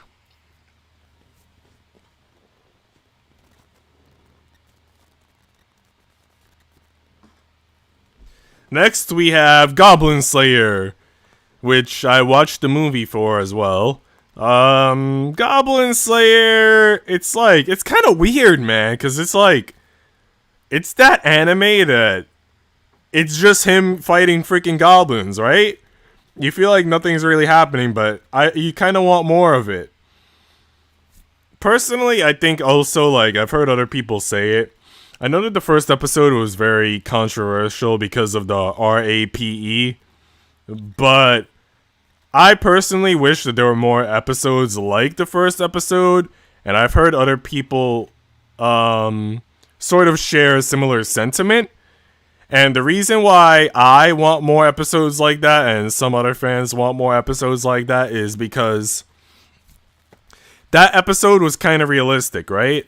Like, if you run into goblins, you're not gonna expect them to be kind or humane. You're gonna expect them to kill and possibly do things like the RAPE. They're gonna do horrible things. They're goblins. They're monsters. And that first episode set like a standard for, you having this very dark anime. But then after that first episode, you didn't see scenes like that anymore. You just see Goblin Slayer killing all the goblins with his genius tactics. And that started to make the anime feel a lot less dangerous. The anime was still entertaining because of all of the strategy and wit involved, but it didn't feel as dark or dangerous, and I feel like it lost something in that sense. And personally, the negative scenes that you did have in that first episode, they didn't really show much, you know what I mean? I don't think it should have offended anybody. Personally, I just think it was, realistic. Monsters do terrible things. If it was humans doing terrible things, then I could agree you might not want to watch that anime. But it's goblins, what do you expect? That's my personal sentiment. So I think I would give it an A tier. I think if it would have been more dark, I probably would have found it to be more unique, but I think it lost some of its uniqueness by playing it safe in later episodes. Alright, next we got Gourmet Girls, which I watched with Mue, and I don't remember much about it. It's a very cute, wholesome, relaxing anime, that I remember. I also remember that the food looked gorgeous. It's one of those, anime that's stereotypical in the sense that, how they always say anime food, it looks like S tier delicious. It's that. So I think due to lack of memorability, and I saw this only a half a year ago, I'd probably say it's a B tier. I do remember having a sense that it was definitely fun, but not extremely memorable. Next, we have Guilty Crown, which is kind of like an anime that I feel like a lot of people know about, but I also feel like a lot of people don't know about. It was good, but there were a lot of things about it that I felt didn't make sense almost. I feel like the plot could have unfolded and even started in a better way. But there were definitely a lot of scenes and points that were good. I did like the ending and everything. It has an awesome soundtrack. I think I would give it a strong B. Just because it was good, but it wasn't perfect. And it, in a way, it just feels... It feels unique, but also odd. It's something that I think you would have to watch for yourself to judge it. You know what I mean?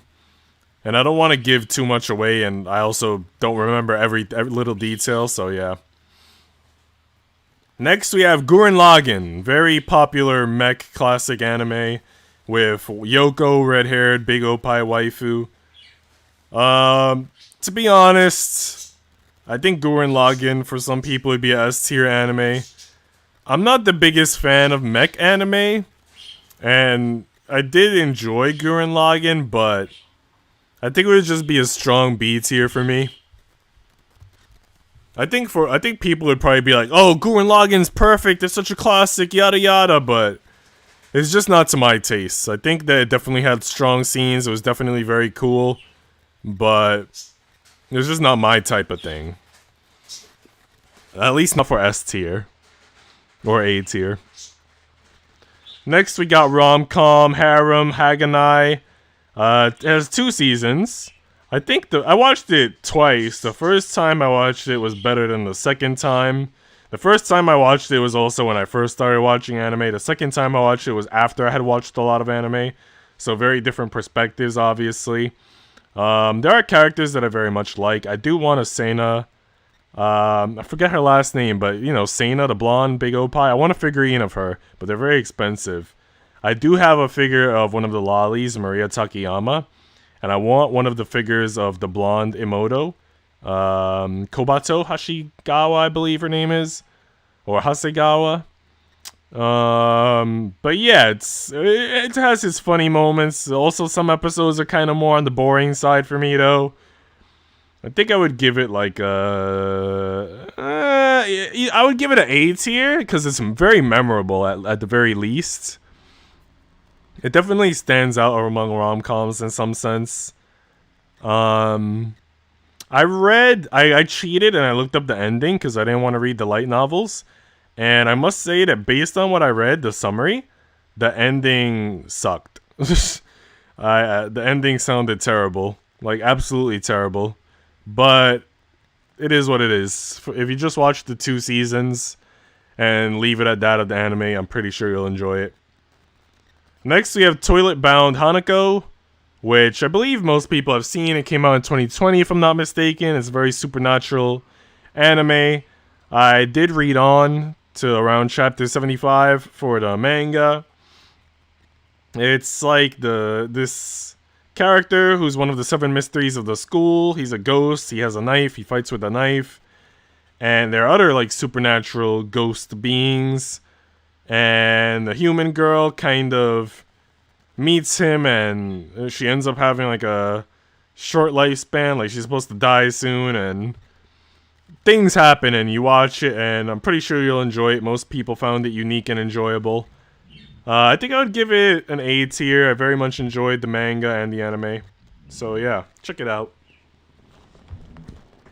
Guren Lagen's ending was definitely... Well, not the ending. It was like the middle parts, right? Guren Lagen definitely has some sad parts, Wiggles. Next, we have one of Lightblade XYZ's favorites. I don't know if he's still here, but it's Heaven's Lost Property. It's a rom-com, I guess. Definitely very ecchi, very fan-servicey. My favorite is the light blue-haired character, Nymph. Very much the lolly character. Yeah, I watched all of it. I also read on with the manga. So I finished the story. And the ending was kinda... like, you wouldn't expect it, I guess. So it threw me for a loop. I was like, holy, what the hell? I think it was a little bit weird, too, in a sense. Like, I don't know. It was cool, but, like... it was so unexpected that it was just odd. It was till this day, I'm just shocked thinking about it.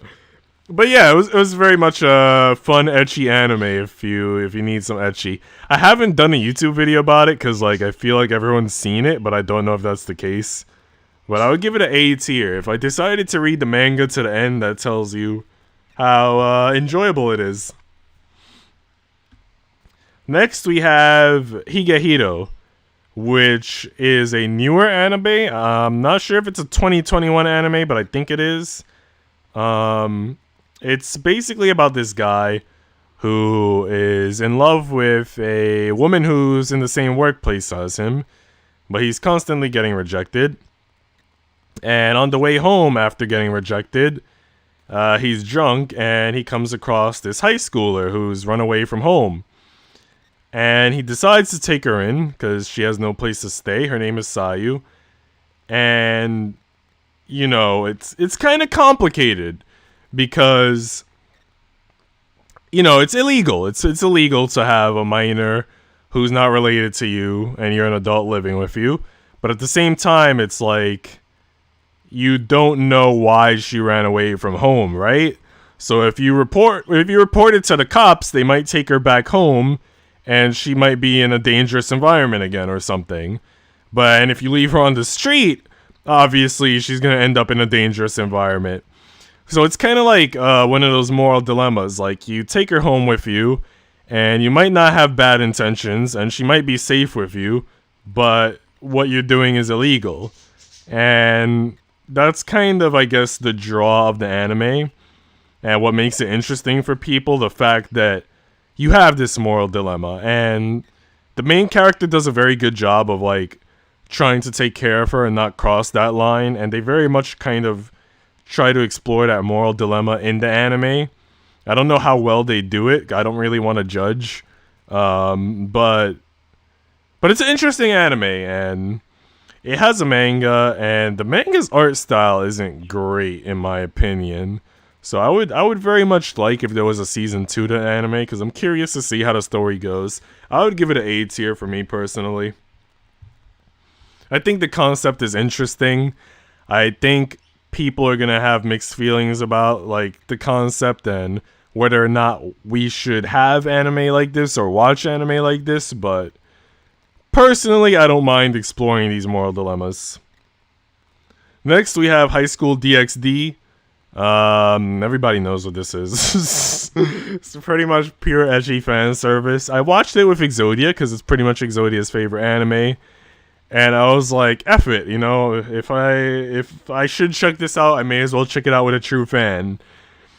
So I watched it with Exodia. It's definitely not the strongest plot-wise, like actual plot, like actual storytelling.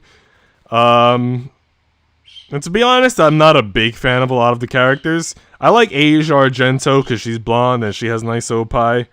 I'm not a big fan of like Rias Gremory though. I don't know, maybe because she's like overhyped.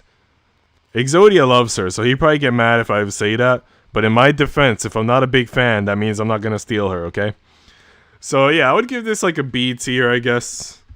I'd give it like a B tier. I do love Asia Argento. And I do feel like there's some attempt at like storytelling and some attempt at like symbolism with certain parts of the storytelling, which I very much appreciate. But at the same time, it's very much fan service driven, I feel. Next we have Hunter x Hunter. I don't think we need to talk about this. I think everybody knows that this is a S tier shonen. Specifically Hunter x Hunter 2011. Everybody wants Hunter x Hunter to continue, but unfortunately, it's always on hiatus. The manga volumes are slow to come out, even though the manga volumes are continuing to release new content. The manga has also gotten to a point where it's very heavy on the dialogue and it's very political. So it's not the most interesting story at the moment because I have been to some extent trying to keep up with the manga. But yeah, the freaking anime is freaking awesome. You like the blue-haired demon? Her name is Akeno, I believe. She's pretty cool. Next we have Ino Inu X Boku, which is a romance anime. It has a character, I think his name was like Kagero or something, who has a lot of funny scenes related to sadism and masochism. If anybody wants to see those scenes, feel free to ping me on Discord for some funny anime scenes. But other than the S&M scenes, I don't remember the anime. So this is hard because I know it was funny, but I don't remember much about it. So to be fair, I'm gonna say can't recall. I think it's at least a B tier anime. I think it would be fair to put it in B tier. But I'm just gonna put it in can't recall since I don't remember like the more important aspects of the anime. So yeah. Next we have, I believe it's Iridoku, which would make sense because we're in the eyes. So Iridoku is an anime about this girl who she's colorblind. She can only see pretty much, I guess, white and black. Feels more like grayish, right? And she ends up falling in love with this artist. And for whatever reason, his art allows her to see color. And I think it's not an anime that people feel strongly about. But I thought that like the themes of the anime and the way that the anime played out was pretty interesting and enjoyable. I don't know. I agree that it wasn't perfect. I just don't know personally what to like recommend of how it could have been better. Because I did like the characters and I did like the story and I did like the themes. So it's hard to say what could have been better. I agree that it could have been better. But I do think it was very good. For me personally, it's either an A- or B+, but I'm just going to give it a strong B+. Next, we have Isekai's Smartphone. In Another World with My Smartphone. I don't know. I feel like this was like one of the first Isekai anime. And obviously, it's not the best. But the waifus are hot, okay? The waifus are hot, so I'm going to give it a B-. I don't think I have to say much about it, because you guys already know what to expect from a harem isekai, and since this was one of the earlier ones and probably more talked about, I'm sure you guys already know enough. He's in another world, he has a smartphone. His smartphone has all the knowledge that the world can need on it, yada yada. And yeah. Next we have JoJo's, but only JoJo's Part 1, because I've only seen Part 1, so I can only judge Part 1. And I think you guys know enough about JoJo's. Everybody says Part 1 isn't great, and that the parts that I haven't seen yet are the really good parts. So I'm going to give JoJo's Part 1 a B tier. It definitely has a lot of scenes that I liked and thought were cool. But it definitely could have been better, and I'm sure that the later seasons are better, like everyone says. So I'll give Part 1 a B tier. Next we have Jiu Jitsu Kaizen, which we recently watched in Discord. Hopefully some of you or a lot of you watched with us. I believe Shade watched with us, and Pepsi, and a few others. DL, Mue. Jiu Jitsu Kaisen, I would say, is B tier. Like a strong B, maybe. There's definitely some good fight scenes and interesting characters, like everybody loves Goro. But some of the other characters and things that happen just aren't great. Like, toward the end, the anime lost some momentum in the last episodes. And I just don't know if I feel strongly about the plot about, like, collecting Sukuna's fingers and then eating them and then him killing himself after, so Sukuna dies with him. And if you take a step back and really think about the plot just seems kind of not the strongest in the world. I think most people love the anime because of Goro and the fight scenes and the Sakuga, but I think it could have been a better anime for me personally. I think it was good, but not like, definitely not S tier for me. Next, we have a very old Yuri mech anime called Kanazuki Nomiko, which I actually have on DVD, which I bought on DVD when I was in high school. And this was back when I didn't like Yuri because I didn't even know that Yuri was a thing. I thought that this was a unique concept, a girl liking a girl, and I guess I bought it because of that. You know, even then, like, it wasn't like I was passionate about Yuri at the time, because, you know, it was my first Yuri anime, and I wasn't expecting to find more Yuri anime, but... So this was not the Yuri that awoke something in me. If you guys want to know what awoke my Yuri passions, there's a very old YouTube video about it, and you could also probably hear about it in the Yuri Tiermaker video that I did. But this wasn't it. This was my first Yuri exposure, but this wasn't what awoke my Yuri passions. But it's a pretty good anime. I wouldn't say it's perfect, but I don't know, I very much enjoyed it. Like, old school anime tend to be stronger in terms of, like, storytelling and stuff, so... Yeah. I would give this a...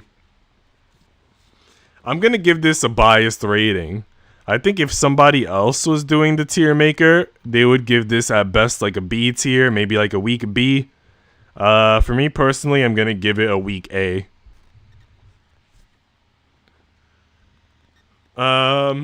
Next we have a shonen anime, Katekyo Hitman Reborn. I think a lot of people don't know about this anime because it has absolutely no English dubs, so it's only available with subtitles, and it probably doesn't have much advertisement or recommendation. I should probably do a video recommending this anime, if anything, for like shonen lovers. Which, I should write that down to do that video in the future. But it's a mafia-themed shonen anime. The first season is kind of slow-paced because it focuses more so on, like, slice-of-life comedy. And it's not until, like, episode 25 that it starts to focus heavily on, like, the action and the fighting. But I definitely highly recommend. I think this, sheesh. Okay, I'm gonna be honest. This is in competition with Hunter x Hunter as my favorite shonen anime. So that just tells you how good it is. Like, right now we're talking about a shonen anime shade called Katekyo Hitman Reborn, and I would say this is a S tier anime. It's mafia themed. I don't know what else you missed, Shade, but if you're really desperate, Shade, you could always rewatch the VOD.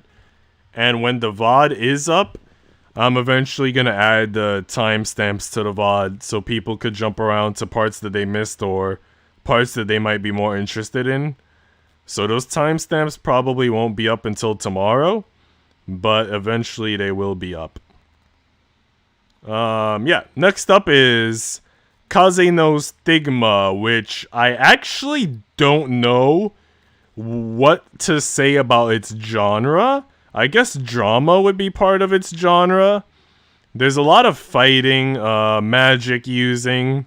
The main character uses wind magic, which I think not a lot of people are able to use, and for some reason he's special. I forgot, because I guess he has a stigma or something. I forgot how to describe it. I watched this anime more than 10 years ago. His second cousin is the red-haired girl, and she uses fire magic, and she's in love with him, but she's tsundere. And, yeah, but they're second cousins. Their parents are first cousins. So you make of that whatever you will, if it's okay for them to make out or not. It's a very enjoyable anime. I got my cousin into it, even though he's not into anime. It has 24 episodes, and unfortunately, the plot will not have a conclusion because the writer died a long time ago. But it's a very good anime for the episodes and manga chapters that we do have available. I'm gonna give this a B tier. Next, we have Keep Your Hands Off Aizoken, which I guess is like a slice-of-life comedy type anime. We watched it in the Discord. I think Aurora, you were there for some of the episodes, right? I'm not 100% sure. I know Pepsi was there. I know Sauce recommended that we watch it. It was okay. It was fun, but it wasn't great. I think I'd give it a strong C tier. It wasn't like super strong for me. Shonen Lovers Smirk sounds like an interesting anime. I had my morning meeting. I only missed about 15 minutes. Morning meeting? What? Does your job always have morning meetings? I know in elementary school we have morning meeting with the kids, which is basically we talk about the day's agenda and we might have like an activity, like maybe let 4 kids talk about their weekend or something. And then one of my jobs used to have like morning meetings, morning briefings to talk about the day's itinerary. But not all of my jobs had morning meetings, but some of them did. Let me think. Yeah, not all of my jobs did. Yeah, only half of them. Next we have Kenichi, the Mightiest Disciple, which is a karate anime, I guess shonen anime. It's okay. It's not super awesome. This is a blonde-haired big opai waifu, so you already know how I feel about that. Yeah, it has some good fight scenes and everything and plot, but it's just not the strongest. I would give it a B tier. But definitely if you like anime with a lot of fighting and if you like martial arts and all that, then check it out. Next we have Kiss Him Not Me. It's a rom-com, but it's a reverse harem, so 1 girl and 4 guys, and also 1 girl that is Yuri. So it's about a fat girl who everybody treats her like shit because she's fat, but then she loses weight. And now all of a sudden the guys are like, oh, shit, snap, you're hot. I'm in love with you. I'm going to pursue you. And yeah, it's a very fun 12-episode anime. I think the manga has 53 chapters, more or less. I did read on to, reach the conclusion. I would give it an A tier. If it's good enough for me to read the manga to the conclusion, then it's worth at least an A tier.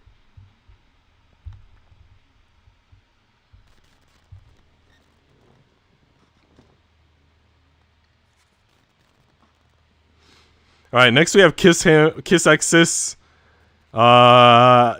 There's not much to say about Kiss Exis, because everybody could tell what it is from the title. It's 2 stepsisters that have a lot of ecchi, flirtatious moments with their little brother, who is a stepbrother, and there's definitely a lot of making out and opai and all of that good stuff. I think the manga had 121 chapters and finished recently. The anime, I think, had maybe 24 episodes. I have it on DVD. So, yeah, Kiss Exis. I gotta give this for nostalgia purposes an A tier. It does have some scenes where I very much like. So, for example, there's one scene where one of the sisters wants to help him study. So she writes study notes all over her body, like under her opai and stuff, I believe. So he could, remember better because of his lusts. And I found scenes like that kind of interesting. Alright, next we have a slice of life, supposedly Yuri, but I didn't feel like there was much Yuri in this. Comedy anime, Miss Kobayashi's Dragon Maid. There's a season 2 that we haven't watched yet, but we probably will watch in the Discord at some point. But yeah, I only saw season 1. It's a very fun anime. I would give it maybe like a weak A tier. I think other people would give it like an S tier, but it's a A tier. I'm not gonna say much about it because I feel like most people have watched it, and I also just feel like there's not much to say about it. Just watch it if you like Dragon Girls and slice of life and comedy and Yuri and all that. Next we have Komi-san, which just recently finished all 12 of its episodes. So I guess fall 2021 anime. And I don't think I have to say much about Komi-san. I'm pretty sure everybody has heard about it and seen it. It's about this girl who has very bad social anxiety. She wants to talk to people. She wants to make 100 friends, but she just doesn't do a lot of talking. So she ends up communicating with a guy in her class through writing, and he reaches a point where he can understand her even without writing, just from, like, I guess, facial expressions and stuff. And it's very much an S-tier anime. Usually with anime that come out week by week, I don't keep up with it and then I forget to finish it. But Komi-san was one anime that every week I remembered to watch the new episode, and I very much looked forward to it. So this is a S tier. I gotta scroll up a lot to bring it into S tier, but Komi-san was a S tier anime. Hopefully they do a season 2. Next we have Konosuba. I don't have to say much about this. Everybody knows about it. It's a isekai comedy. I guess maybe even. I don't know if you would consider it harem. I don't know, possibly. But anyway, 2 seasons, there's a movie. We watched the movie together in Discord. S tier. Everybody would give this a damn S tier. We don't even need to justify the S tier. Everybody knows that it's S tier. Next, we have Kuroko's Basketball. Kuroko's Basketball has 75 episodes, 3 seasons. I've watched all of it. The only thing I don't like about Kuroko's Basketball is the movie. For some reason, I can't get into the movie. I think part of the problem with the movie is that it feels very, like, stereotypical. It has African American characters, I think, from America. And I don't like the way that it portrays or treats those characters. It just makes them feel very, like, stereotypically negative. So I didn't really like the movie. But I do like the seasons of the anime. All 3 seasons were great. I recently rewatched the first season and had a lot of fun rewatching the first season. And it's one of my favorite sports anime. So I'm going to give Kuroko's Basketball an S tier. Just don't watch the movie, please. Wait, how come Aurora's getting to DxD now?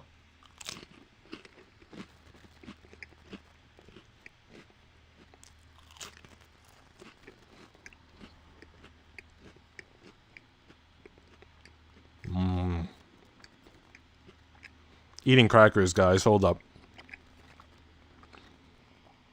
Alright, next we have Lost Song. I did a video about it when I first started editing my YouTube videos. So I guess like back in maybe June or July. I don't know. I started editing in the summer, I believe. So anyway, Lost Song is a anime about music. And it's a fantasy anime. The girl has like this very like Little Red Riding Hood, Snow White aesthetic. She's very cute. One of the waifus has big opie. It was a fun anime. It's about how songs have power. So specifically, a lot of the songs that they sing have healing power. So she uses her songs and singing to heal like soldiers and all that. But the anime takes a very interesting turn where at first you're following the perspective of the girl who's younger, who seems almost like a lolly. And then it shifts to the perspective of the adult waifu character, and it takes a much darker tone. And you want to watch on to see if it has a positive ending or if it ends on a dark note. So I definitely recommend checking it out. And if you want to hear more about it, I guess you could watch my video on YouTube that I did about it. It's like a 2 or 3 minute video, very short.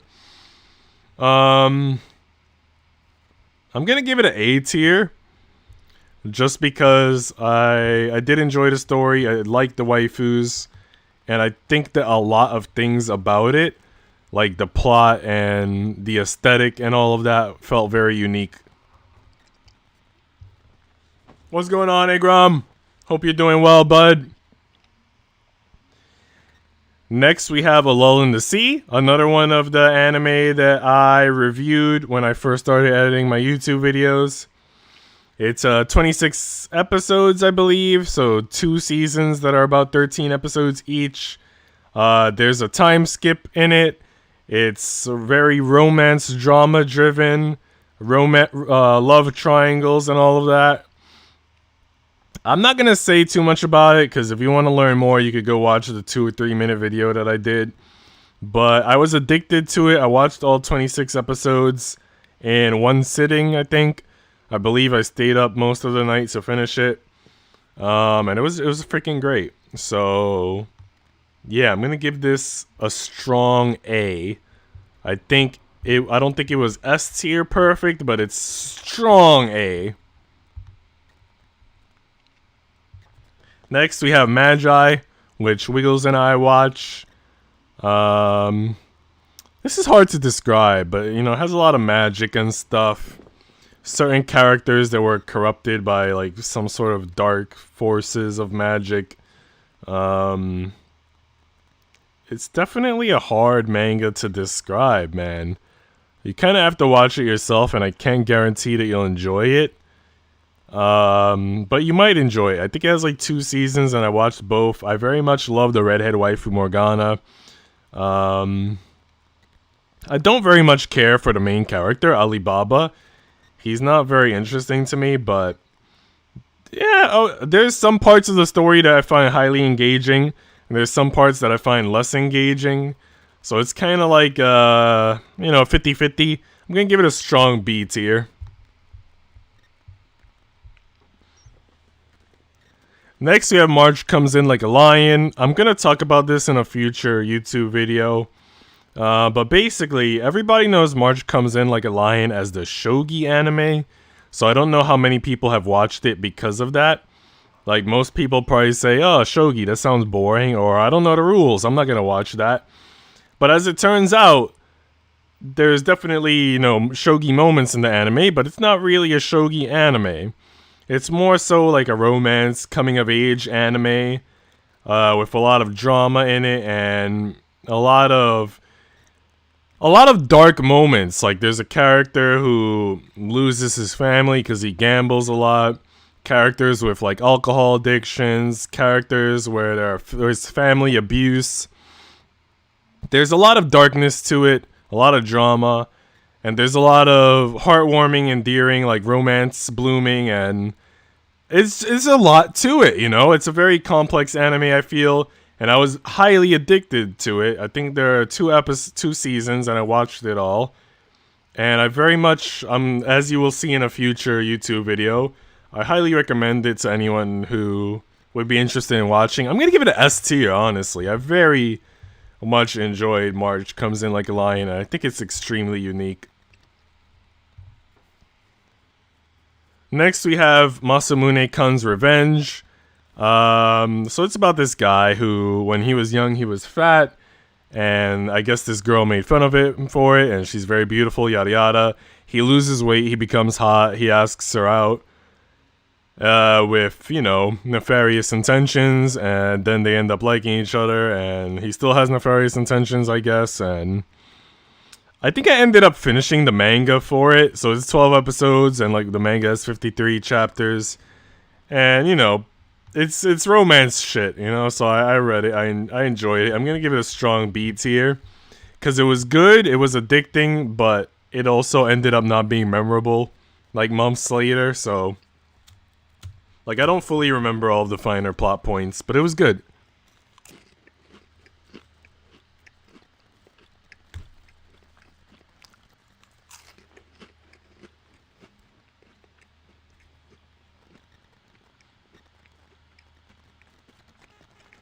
Eating crackers again, guys. Hold up.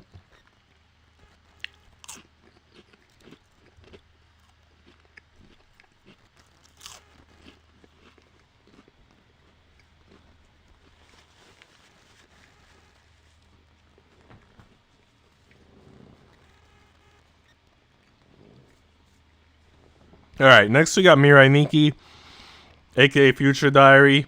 Yeah, you guys all know what this is. Yuno Gasai, pink hair.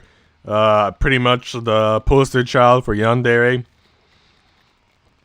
I had it on DVD for a long time, and the DVD came with these 2 collectible Valentine's Day cards.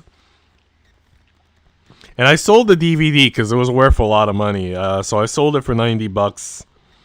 And then I wasted the money on worthless shit that I didn't need, which I regret. Um, but I ended up buying books with the money, books that I thought I would enjoy reading. And I did enjoy reading, but I probably could have bought something more exciting than books. But anyway, so I had it on DVD because I liked it that much, but I sold the DVD. But yeah, I would say, like, people talk shit about it, and I would agree that it's not a perfect story, but, you know, I felt like at the time of me watching it, it felt unique. Probably because this was my first exposure to yandere. So maybe for other people, maybe there are older anime with yandere, and this wouldn't have been as special to them. But I thought it was bizarre and interesting. I liked it. But I guess I didn't like it enough to keep the DVD. So I'll give it a strong B tier.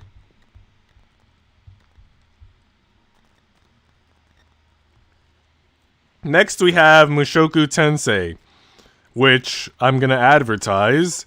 We are currently watching Season 2 in the Discord on Fridays. So if you, right now we're on Season 2, Episode 9. So if anybody wants to play catch-up and watch with us, feel free. It's an isekai anime. Giguk, the big anituber from Trash Taste that you all know, gave it Anime of the Year for 2021. So it's a highly beloved anime. And yeah, it's just extremely fun. The waifus are very cute. And the story is extremely well written thus far. The character has a very great redemption arc. I think they do a good job of making his past life relevant to his current life. There's a lot of great world building. So far, everything about the story is perfect. So I'm going to give this an S tier. I highly recommend you watch it on your own, or if you want to continue watching with us now and in the future, catch up to Season 2, Episode 9.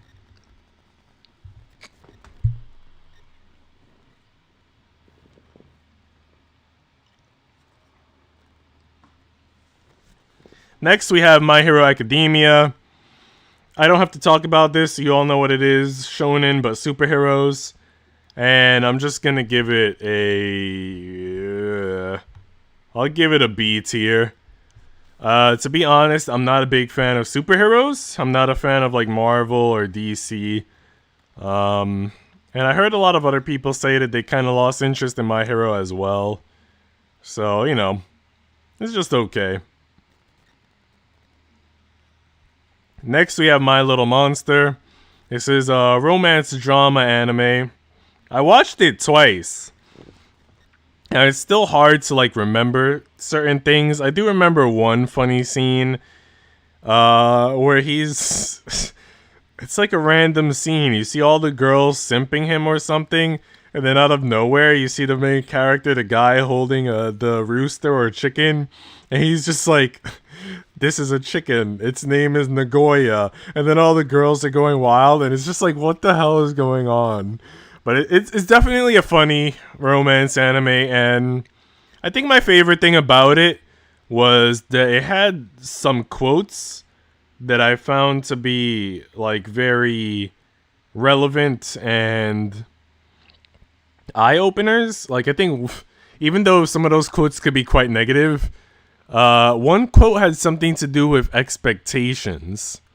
Like, if you don't have high expectations, people won't be able to disappoint you. Which sounds fucked up, but in a way, I think it's very inspirational because I think a lot of people, they feel unsatisfied with like their social relationships or disappointed as a result of placing too high of a level of expectation on either their friends or their romantic partners.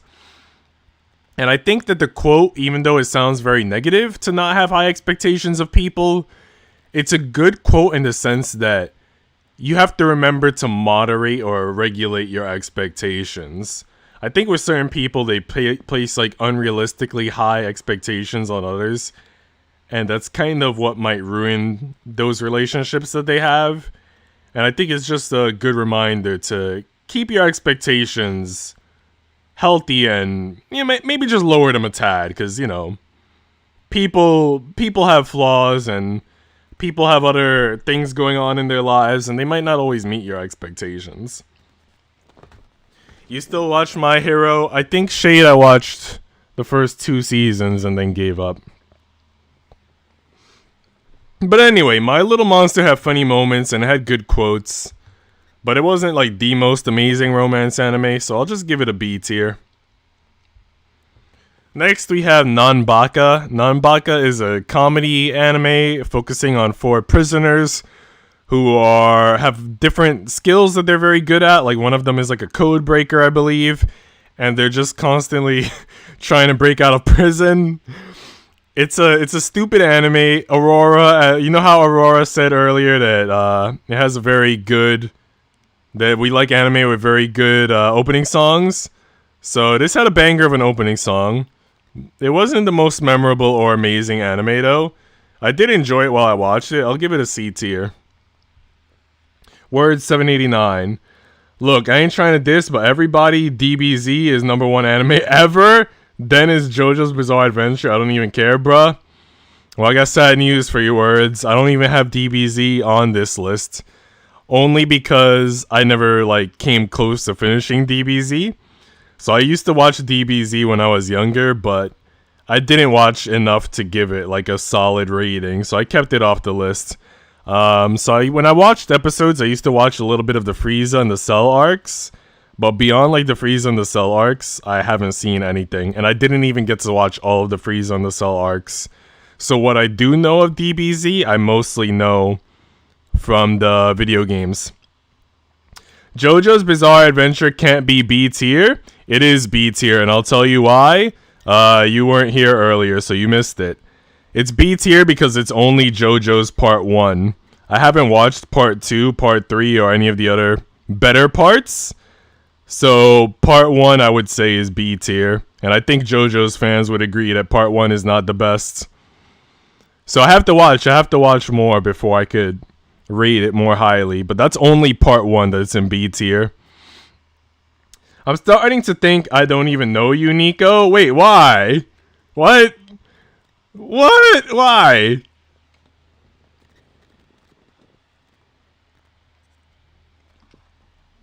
Yu-Gi-Oh! Not on here either? Yo, you're right. I should have put Yu-Gi-Oh! Dang. Yu-Gi-Oh! I've seen enough of that I could have rated it, but I failed you, Shade. I failed you. How do you even know it's not on here yet, though? We didn't get to the whys. But you're right. It's not on here. Yeah. Bring it over here with a fork. I'll eat it while I'm streaming. I already ate crackers while streaming. I feel you on that one. Part 1 is straight poop tier. I mean, there were some good scenes in Part 1, but it definitely wasn't the most amazing thing. All right, guys, I have some white rice, so I'll be eating white rice as I discuss these upcoming animes. How are you doing today, Words? What other anime do you enjoy besides JoJo's and DBZ?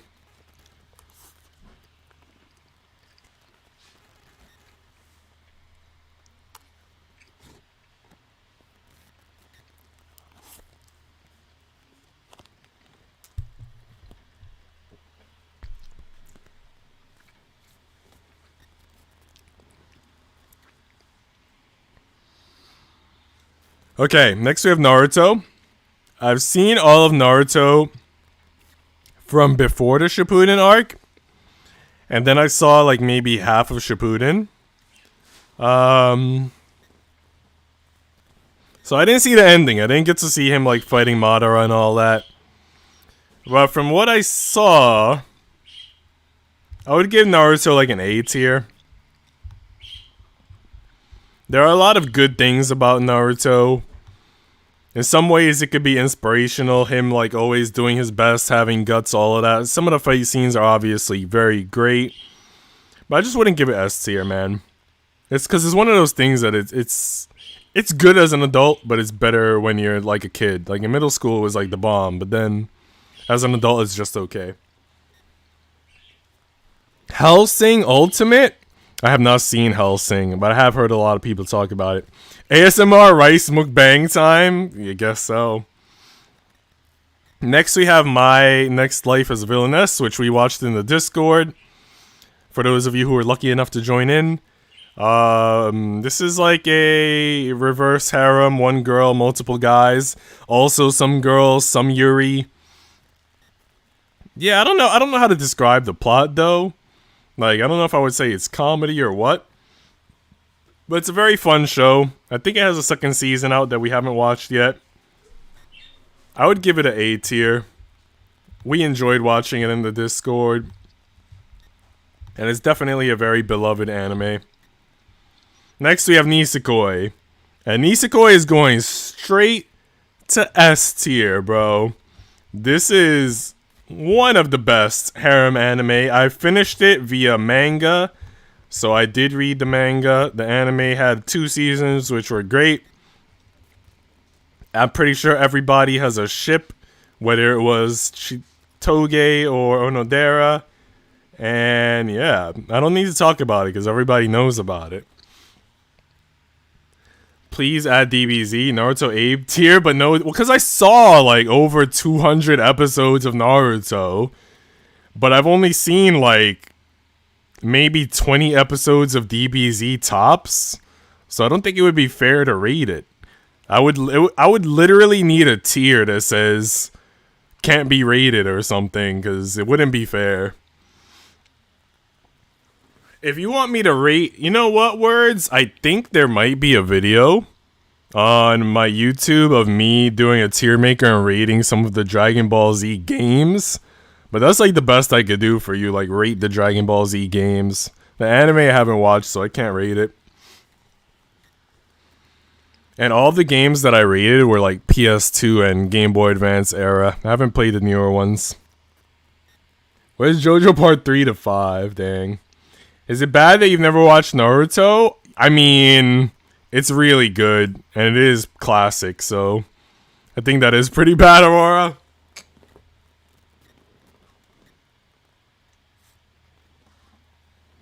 Alright, next we have No Game, No Life. 12 episodes. I'm pretty sure everyone has seen it already. I'm gonna give it an A tier.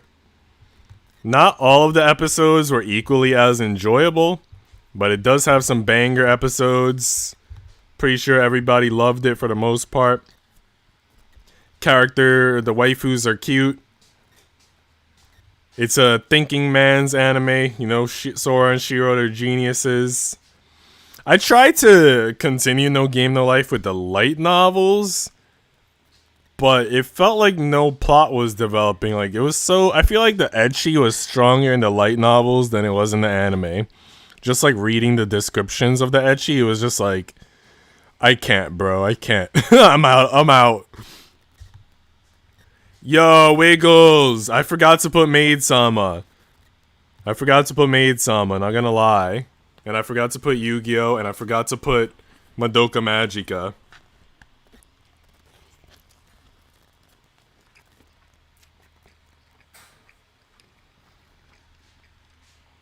If Maid-sama was on the list... I'm sorry, Wiggles. If it was on the list, I think I would just give it a B tier. It wasn't like the strongest. It wasn't the best, but it was okay.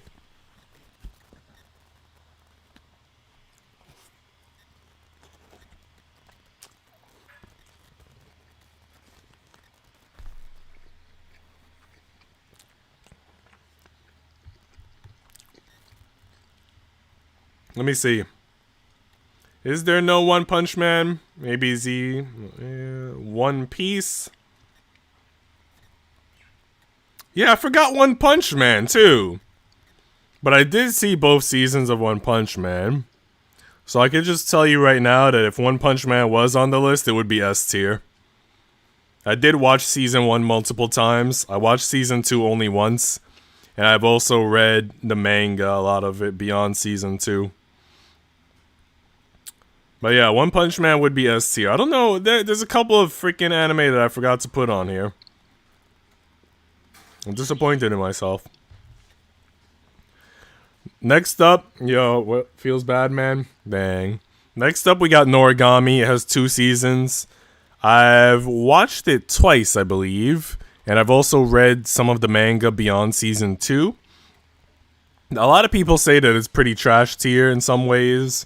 But I very much enjoy it, and I enjoy the concept of, like, this, you know, low-ranking god who is borderline, like, going to be forgotten, and then he'll pretty much disappear if he's forgotten. But he, you know, meets this human girl, and he's doing good things now. And, you know, you kind of want to see how he ends up turning things around and making a name for himself or something, you know? So I like it. I kind of want to see if the romance unfolds and how that plays out since, you know, he's a god and she's a human. For me, it's A tier. I don't care what anybody else says. I like Noragami. Both opening songs are a bop, too. And, yeah, I'm into it. Next, we have Noikome. Noikome is harem, fan service, kind of maybe ecchi, like rom-com anime. It's very forgettable. I've watched it twice. But the waifus are super hot. Big oppai all over the place.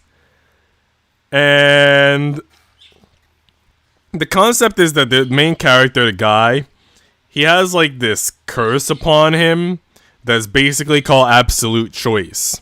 So basically he starts to get these really bad migraine headaches whenever he's forced to choose like 2 things. And it's like, I guess these are like God-given like terrible choices, like from a supernatural, like otherworldly higher power. And it'll be 2 fucked up choices, like either force your head under this girl's skirt and lick her pantsu, or take off your underwear in front of her and wear it on your head. Like 2 impossible choices, like you don't want to do either one, they're both terrible.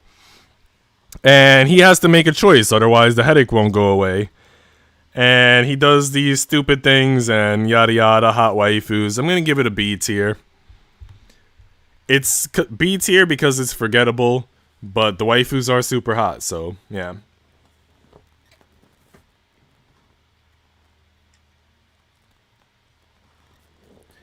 Next we have Monthly Girls Nozaki-chan.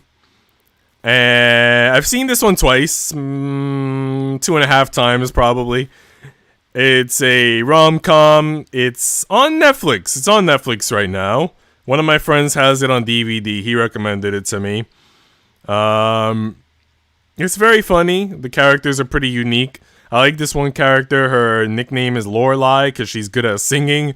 But she's also very oblivious to how... Oh, man. She thinks she's very charming. But she actually causes a lot of problems because of her obliviousness. And she's also kind of borderline tomboyish.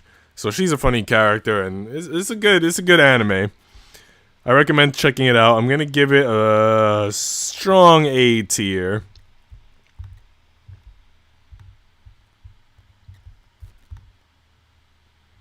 Alright, next we got Okami-san and her 7 companions.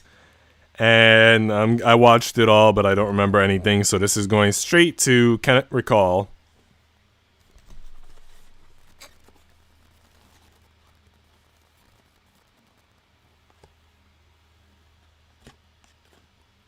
I'm eating my rice, guys. Hold up.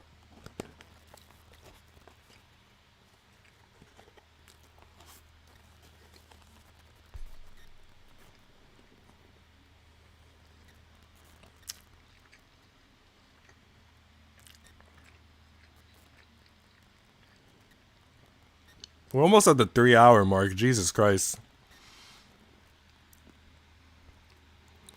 Alright, One Piece. We don't have to talk about this much. Everybody knows about One Piece. Become king of the pirates, yada yada. I'm gonna give it an A tier. If it was the manga, I would give it an S tier. I'm in love with the manga. I read it every week to keep up with it. But the anime, to me, isn't as good as the manga. Partially because it has a lot of fillers. And partially because they drag out the fight scenes to a ridiculously slow pace. And yeah, I prefer to read the manga. But the anime, I'll give it A tier. We all know Ichiro Oda is a genius and a god. And the One Piece series is phenomenal. Next we have Orange, which I think was like romance drama and had a very unexpected kind of sad ending or something, or maybe dark ending, I don't know. In reality, I can't recall. I watched it and I don't remember much about it.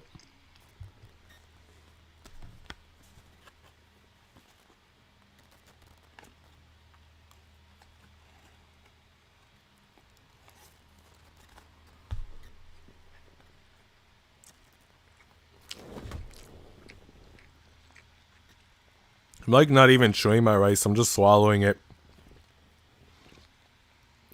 Alright, next we have Snafu, aka Origairu, aka My Teen Romantic Comedy. Pretty sure everyone has seen it. I'm gonna give it a B tier. And my reason for giving it a B tier is I very much loved Season 1, but then Season 2 and Season 3 weren't as strong for me personally. Also, there were a lot of side characters that I thought were interesting and I thought would have been cool if we could have had more of them in the show. But it very much focused more so on like the main 3 characters, and I don't know, the plot just kinda very much got less interesting as it went along. Next we have Oriemo, or My Little Sister Can't Be This Cute. I'm gonna give it a B tier. I know people think it's trash. They probably give it less than a B tier. But I don't know, like I like rewatched a few episodes like a year ago. And I didn't rewatch all of it, but you know, like the few episodes that I rewatched, it was like kind of interesting. And I know that like everybody hates how it ends, and everybody hates how stupid the main character is for turning down like some of the waifus that he probably shouldn't have turned down. And I agree. I agree that the choices the main character made were terrible choices. And can't blame anyone for hating the anime. But at the same time, there was something about it that was just fun to watch unfold for me. It's like that train wreck that you can't take your eyes away from. Next, we have an anime, I believe it's called Ore Shura, which is, you know, rom-com harem. It's not. There's not much I could say about it. I'm gonna give it a strong B tier. It's a very good rom-com. The main girl is the silver-haired girl in the picture, but I'm rooting for the orange-haired girl because she's the childhood friend character, and I just think she's a good character. My top waifu is the pink-haired girl. So yeah, main girl, silver hair. Best ship, orange-haired girl. Best waifu, pink-haired girl. So all of the characters got a little something going on. Not a terribly unique show, which is why it's only in B tier, but it is a fun show. Next, we have Osomake, another rom-com harem. I talked about this one in my 5 anime video, and I was very excited to talk about it because it has some seriously hot waifus. Kurohashita being my favorite. I'm gonna give it an A tier just because like the waifus are super hot and I was enjoying watching it unfold. It's an absolute shit show of characters making stupid choices, and if you want to hear more about it, go check out my 5 anime video, and it's damn good. It's a good anime. It's a good anime for me personally. Other people might think it's trash, but it's good trash, bro. Watch it. Alright, next we have Our Love Is Always 10 Centimeters Apart. This has anime that go along with it, but are under different titles. So it's kind of hard to keep up with the franchise since they have different titles for all the different parts. And it also has like some movies and films here and there. But there are 6 main characters, and each anime or film focuses on a different relationship, so a different couple. It's not the most memorable, but it is good content. It's decent. I'm gonna give it a C tier. If you really want another like romance like anime or film to watch that will be cute enough and enjoyable enough, I recommend it. But if you want something like super exciting, it's not gonna be super exciting, but it is good. Next we have Oran Host Club. Everybody knows what this is. This is the anime for all the female fans of anime out there. I watched all of it, and I wasn't in love with it. I'm gonna make all the girls out there hate me, and I'm gonna give it a D tier. I watched all of it, but only because I was multitasking. So if I wasn't multitasking, I would have given up on it. Alright, let me eat more rice.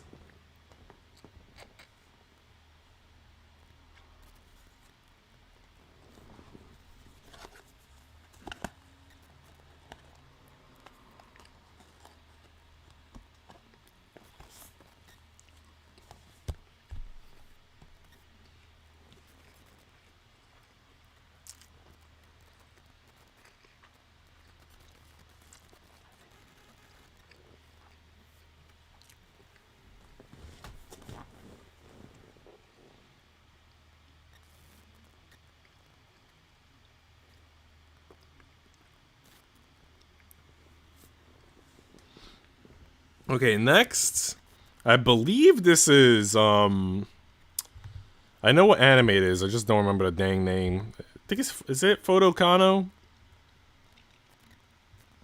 I mean, yeah, it's Photokano. So Photokano is one of those anime that's based on a visual novel. Specifically a visual novel that is on PlayStation Portable and only available in Japanese. There was no Western port. So every like 4 or 5 episodes focuses on the main character with a different girl. So basically if you watch Photokano, it's every route ends up becoming like the, you know, it has its own like true ending. Instead of it just being like one girl wins, like there's just mini arcs and every girl wins. One of my favorite characters, I think her name was like Mai Sakura or Sakura Mai or something. She was like, she did like acrobatics or something, or gymnastics or something like that. I thought she was cute. But yeah, if you just want another like harem visual novel based waifu anime, then Photokano is pretty good. I'll give it a B tier. I enjoyed it. Next we have Ping Pong the animation. I've watched this multiple times. I think 3 times, once in the Discord, twice on my own. And I'm giving Ping Pong the animations an S tier. It has a banger of an opening song. Yes, the art style is very odd. Some people might say it's ugly, but the story is great. It's very much a character study. It focuses on 4 characters. 2 are like childhood friends. 1 is like a genius. He barely has any emotions, kind of like a robot. There's this one like awesome player from China. Then there's this other big guy who, like, his family runs like a ping pong gym type of thing. Like, we'll get you to be one of the best ping pong players out there, type of like sports clubs. And yeah, it's just like basically the story is this redemption arc of this kid who had so much talent, and then he ends up just losing these games against these powerful players, and then, you know, he ends up making a comeback. And it's a very enjoyable anime. Highly recommend Ping Pong the animation to everybody out there.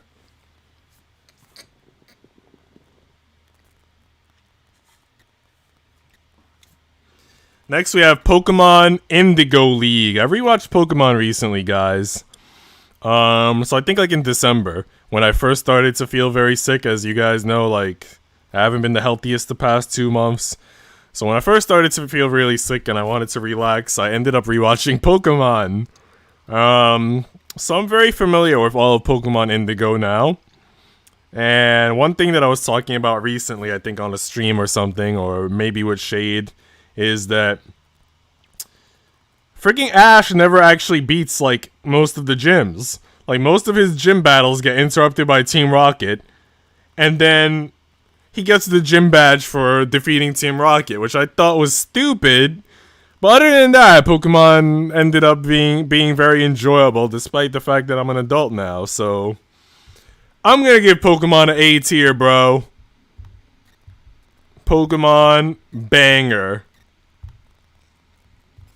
Alright, next we got Quintessential Quintuplets.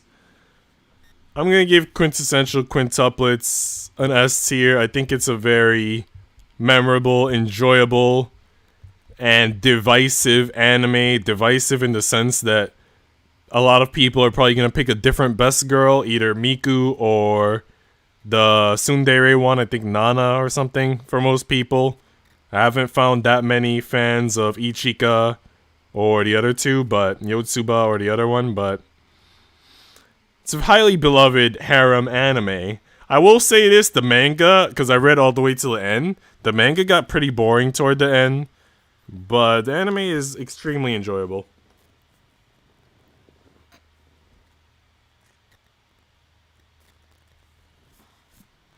Next, we have Recreators, a reverse isekai, where all of these like manga and anime characters end up coming into the real world of Japan, and they want to meet their authors, their creators, to sort of like figure out what's going on, I guess. And there's this crazy, overpowered antagonist. I talked about this in one of my 3 anime videos, so if you want more in-depth, you could look it up. But it's a very, very good reverse isekai. It's on Amazon Prime for those of you who have Amazon Prime. And I'm going to give it an A tier. I thought it was very unique and extremely, and maybe not extremely fun, but it was definitely fun. All the characters are very different also in Recreators. Like, there's one character who gives off like Street Fighter vibes. There's one character that basically has like a Fate summon or maybe even JoJo stand type of thing going on. There's one character who's kind of like Emmy from Devil Part-Timer. So one character that kind of reminds me of Madoka Magica. So yeah, it has a very diverse cast. So definitely check it out. How do you get Pikachu onto the bus? Pokemon? Dang. ReZero is next on our list. Everybody knows about ReZero, so I don't have to say too much about it. Isekai anime. I'm gonna give it a strong B tier. And the reason why I'm only giving it a B tier is because I enjoyed Season 1 enough for Season 1 to probably be A tier. But Season 2 was kind of like downhill. I watched it with Shade, and there were some good points, but it wasn't the strongest. So yeah, I'm gonna give it a B tier. Next, we got an anime called Real Girl, which I'm pretty sure like nobody has watched, but I found it on High Dive and I watched it. It's an anime where there's this very popular girl, and she ends up dating this loser, as usual. And it turns out she ends up really liking him. And toward the end of the anime, things become very like dark and very sad. And then you're like, it takes like a very, very heavy twist, which I thought made it unique. It didn't feel unique for like the first half, but once we got toward the ending became a little different for sure. But yeah, I enjoyed it. I binged it. I was 24 episodes, conclusive ending. You won't have to read on with the manga. And I enjoyed it. I'm going to give it a B tier. I enjoyed Real Girl. Next, we got Reincarnated as a Slime. I'm going to be honest. When I first tried to watch Reincarnated as a Slime, I quit because I was bored. And then I gave it a proper chance, and I finished Season 1. And I wasn't amazed. I'm going to give it a strong C tier. A lot of people spoke very highly of Season 1 and like the politics of it and the world building or whatever, but I'm not amazed by Slime anime. Sorry to say. Next, we got Rent a Girlfriend. But yeah, just to say like 2 more things about Slime. I thought like the early dialogue between him and the dragon were kind of boring. And there were other plot developments that I won't spoil that I just wasn't thrilled by. Rent a Girlfriend. You know, Rent a Girlfriend, I didn't even watch episode 12. I only watched the first 11 episodes. I never watched that last episode. And it's by no means the best harem romance anime. And I thought I would give it a B tier, but you know what? I'm going to give it an A tier because I can't lie. I'm slightly interested in seeing what happens in Season 2. And ironically, probably because of the same reason Shade said, like, I think the fact that the blonde ex-girlfriend is such a hateable character is what makes the anime interesting. Otherwise, it would probably be pretty generic and bland, but the fact that you have such a terrible character that you freaking hate so much makes it interesting. Alright, let me eat this rice, guys. Let me eat this rice. This is officially just dinner mukbang without actually seeing my face.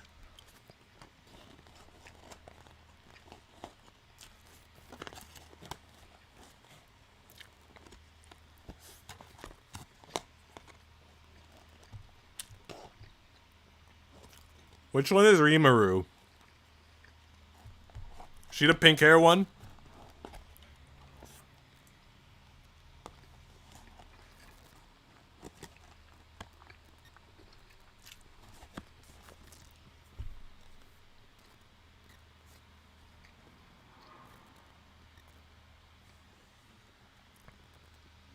Alright, next we got oh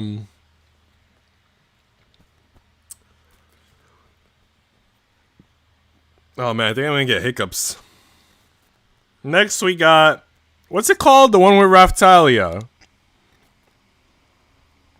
Jesus Christ, now I don't even remember the name of such a prominent anime. All I remember is Raftalia. The Rise of a Shield Hero, there you go. I'm gonna give it a B tier. I think everybody was obsessed with Raftalia as a waifu, which is why they were so obsessed with the anime. And I will admit that the beginning was interesting, the fact that he got played by that red-haired girl, and then, you know, everyone hated him, and the heroes betrayed him and left him on his own, but then he ended up being OP, and he's the one that's really, like, saving villages and doing things. Like, the story's interesting. I think the last few episodes kind of became less interesting, though. It lost momentum, like a lot of these other anime do. They lose momentum toward the end. And, yeah, I don't know. It was good, but it wasn't like... It's one of those things that after the hype has passed and you look back on it, you're like, eh. It was just good. Ruka Sarashina is best girl from Rent a Girlfriend. Who's that? Who are these girls? I don't even remember their names. I just remember that the main girl, I think, is Mizuhara.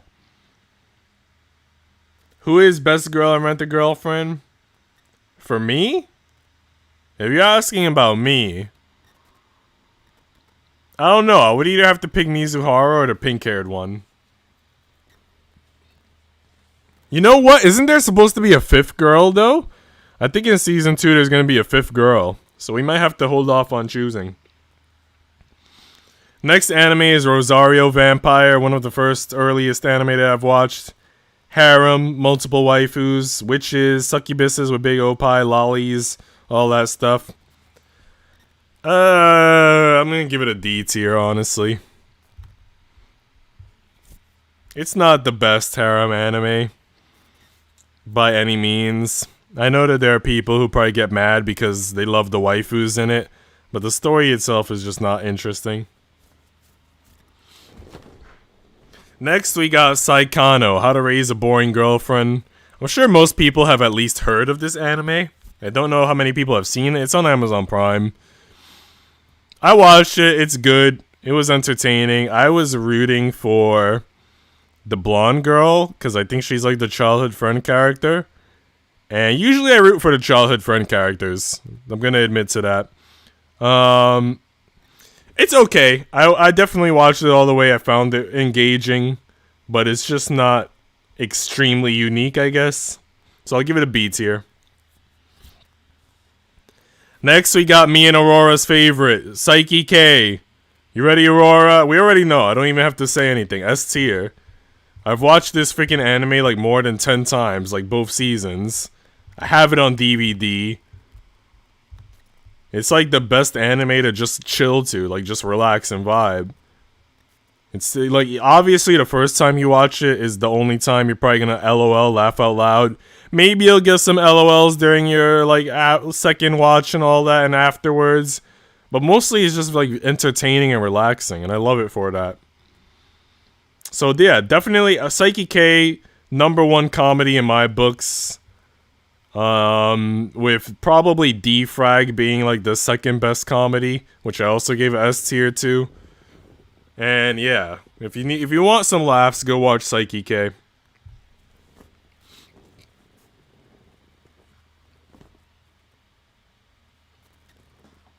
Not gonna lie, Aurora, I have something to confess to you. I was trying to look up a Teruhashi figure, but it doesn't exist. But I would have gotten one. I would have gotten a Teruhashi, bro. I'm not even a Teruhashi simp, but I just love her drive, you know, her persistence. And I love also just the fact that I feel like Psyche is gonna cave eventually. Cause he does say in season 2, he finally says the Ofu, if you remember.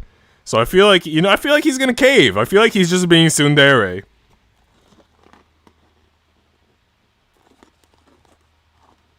I feel like I could do a video making a strong argument for why Psyche low-key likes Kokomi.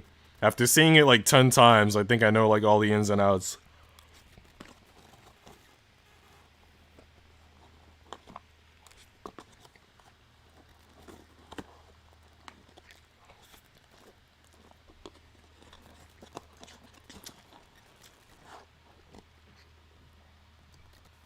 I think the only Psyche figures they have, Aurora, aren't even figures. They're just like Nendroids and maybe plushies. Mostly plushies.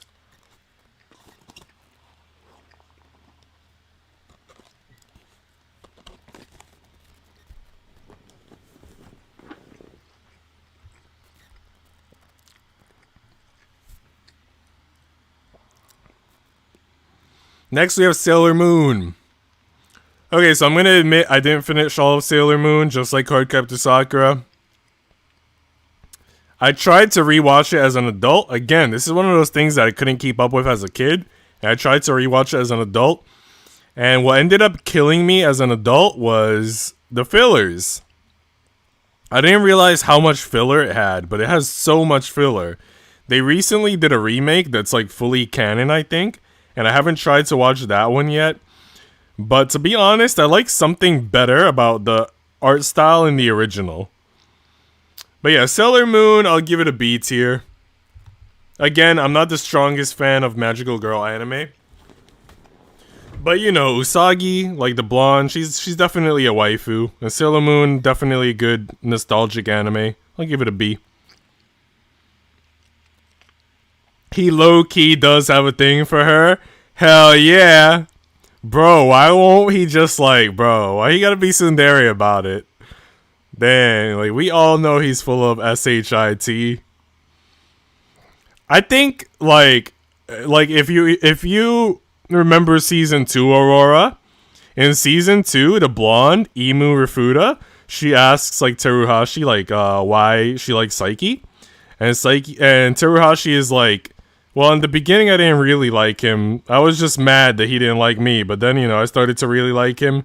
And I think, like, Psyche's the same way. Like, in the beginning, he genuinely wasn't feeling her. But, I think she grew on him. She grew on him, like, strong. So, yeah. He gotta stop pretending. Skipping the magical girl classics, shaking my head. Dang, Roar, I'm sorry. Sorry to disappoint you. Listen, I watched all Madoka Magica, okay? I didn't enjoy it. I think if it was on this Tiermaker, it would have been a weak B or a strong C. But I watched all Madoka Magica, at least. Alright, next we have another very popular, enjoyable comedy anime, Sakamoto. I'm gonna give it a strong A tier, just because I feel like some moments or episodes weren't as strong as others. But if you enjoy shows like Psyche and all that, definitely try out Sakamoto. A lot of my friends who aren't into anime enjoyed it and got a lot of laughs out of it. So yeah, if you like comedy anime, check it out. It'll give you laughs. Next up, we got Samurai Champloo, which Shade hasn't seen yet. Shade, you better watch Samurai Champloo. It's a classic. I'll even stream it in Discord if I have to. Samurai Champloo is, it's in the name. It's about samurais and stuff. There are a lot of good fight scenes, especially toward the end of the anime, where they fight this guy called the Right Hand of God. And cute waifu and all that. I'm gonna give it an A tier, man. It's an anime that I have not rewatched yet, but I am willing to rewatch. I very much enjoyed it.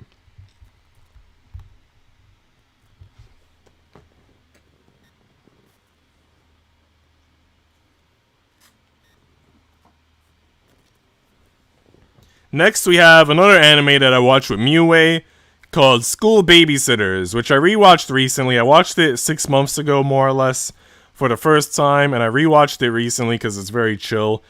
It's about this guy, his parents die, and some, I guess, like, rich lady kind of adopts him, but she makes him work in, like, the school's daycare, kind of, whenever he's not in class.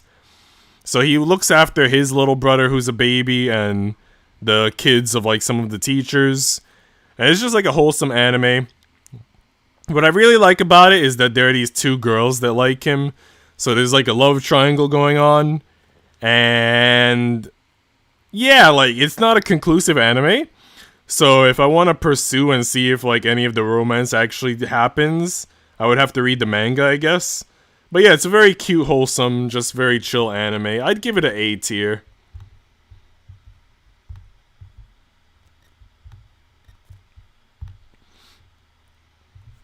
Next, we have School Rumble. School Rumble has like 50-something episodes, and it's inconclusive. You would have to read the manga to finish it. It's a comedy anime. So this guy, he's a delinquent, but he ends up falling in love with this airhead girl. And he becomes like less of a delinquent. And what ends up happening is the airhead girl that he likes is in love with this very like smart kind of straight and narrow guy. So she doesn't pay attention to delinquent guy. And then very rarely, like every 10, 12 episodes, every couple of chapters apart, he ends up having these romantic moments with the blonde girl. So I wanted to read the manga because I have a feeling he's gonna end up with the blonde girl, but I'm not 100% sure. But it's a rom-com, and it's definite. It's not like a super like S tier rom-com, but it's pretty good. And I did want to read more of the manga to see where it all went. I'll give it an A. I'll give it a. It's either a strong B or a weak A. I'm gonna give it the weak A.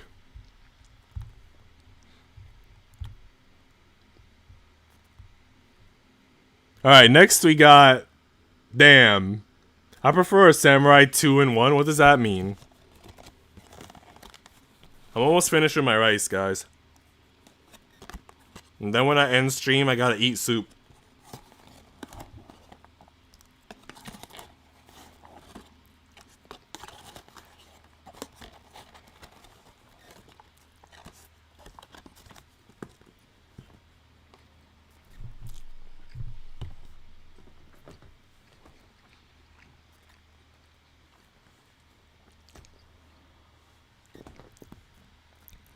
Alright, next we have Scum's Wish.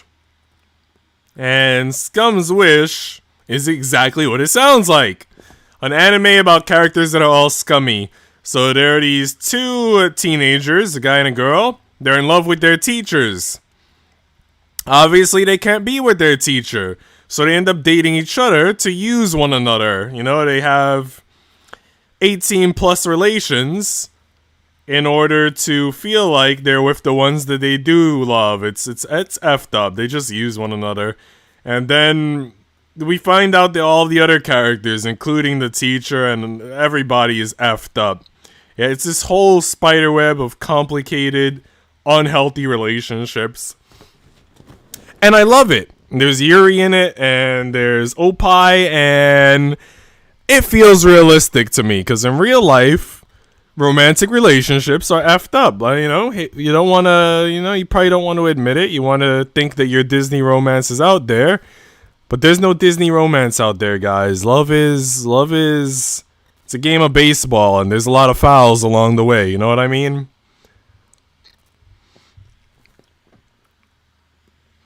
Maid-sama is 5-year only anime.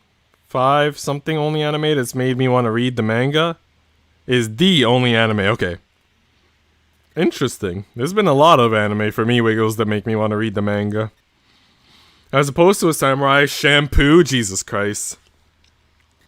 Next we have Senko-san, the Helpful Fox, which is on Funimation. It's one of my friend Sunset's favorite anime. It's, you know, a cute little slice of life comedy. I'll give it a strong B tier. If you want something cute, wholesome to relax to, you'll enjoy it. It's not one that I would rewatch or like read the manga for though, but it was fun. Next we have Seven Deadly Sins. I'm gonna give Seven Deadly Sins a B tier as well. I very much enjoyed the first season. I think I kinda enjoyed the second season. I heard that after that it went downhill, like seasons 3 and 4 sucked, I heard. But season 1 was very fun. I very much enjoyed it. So I'll give it a B tier. There's For Me and Yami. Dang. Next we have Shuffle. So Shuffle is another one of those harem anime that's based off of a visual novel. I watched it around the same time that I watched Clannad and Air. It's not great, but it was okay. I liked Primula. Primula was like a silver-haired lolly. I'm gonna admit to that. But yeah, I'm gonna give it a C tier. It wasn't a great anime by any means. All right, guys, we're almost at the end of our list. We're getting close. Jeez, are we gonna hit? We're probably gonna hit close to the 4-hour mark. Jesus Christ. All right, next we have Sinbad, which is a kinda side story, 12 episodes for the Magi anime.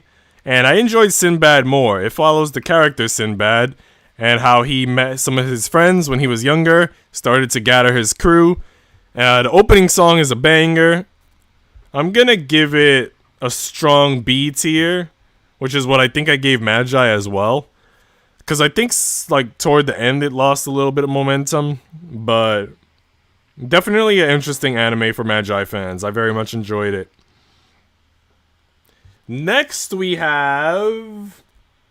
I'm actually gonna double check what that is, because the picture is kind of small. That's Sirius the Jaeger, that's what I figured. Sirius the Jaeger, if anybody... Oh, I forgot to put Tokyo Ghoul on the list! Alright, so anyway, I'll get to that in a moment. Sirius the Jaeger is like Tokyo Ghoul, but instead of ghouls, it's vampires. It's on Netflix, it's 12 episodes, it has a conclusive ending. It's a very enjoyable anime. I think I watched it with Shade. Shade, do you remember me streaming this to you? Yeah, so Sirius the Jaeger, good anime. I'll give it an A tier. And if I was doing Tokyo Ghoul, I would give Tokyo Ghoul, I think so far maybe like a B, like a strong B tier. I like Sirius the Jaeger better in some ways.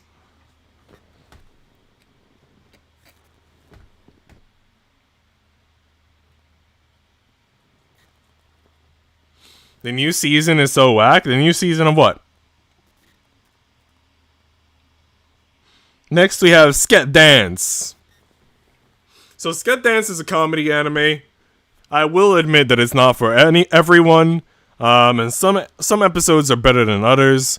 One thing that I do like about it is that it focuses on 3 characters who are part of like a help club. So they kind of help everyone in the school and they make new friends along the way and stuff like that. Another thing that I like about it is when they give flashbacks to how the main guy met his 2 friends. Those flashback episodes tend to be very heartwarming and endearing. So I would give it a strong B tier. I think it's a comedy worth checking out if you want to check out a new comedy, and it does have some heartwarming moments. I just don't think that it's perfect. It's definitely not Psyche K tier, but it's very good. Seven Deadly Sins new season is so whack. That makes sense. That makes sense. Tenmuki, you know Tenmuki is a Seven Deadly Sins fan, but I don't know if she watched the newer... I think she actually did watch the newer seasons back when we used to talk about it with her. Huh. I'm not 100% sure, though. Next, we have Smile Down the Runway. I'm not going to talk too much about this, because literally my last YouTube video that I released like a week ago was about this anime. But it's very similar to My Dress Up Darling. It's a guy, he makes clothes as a fashion designer, and a model ends up wearing those clothes, and they help each other achieve their goals. And it's a very, very empowering, enjoyable anime. I highly recommend it.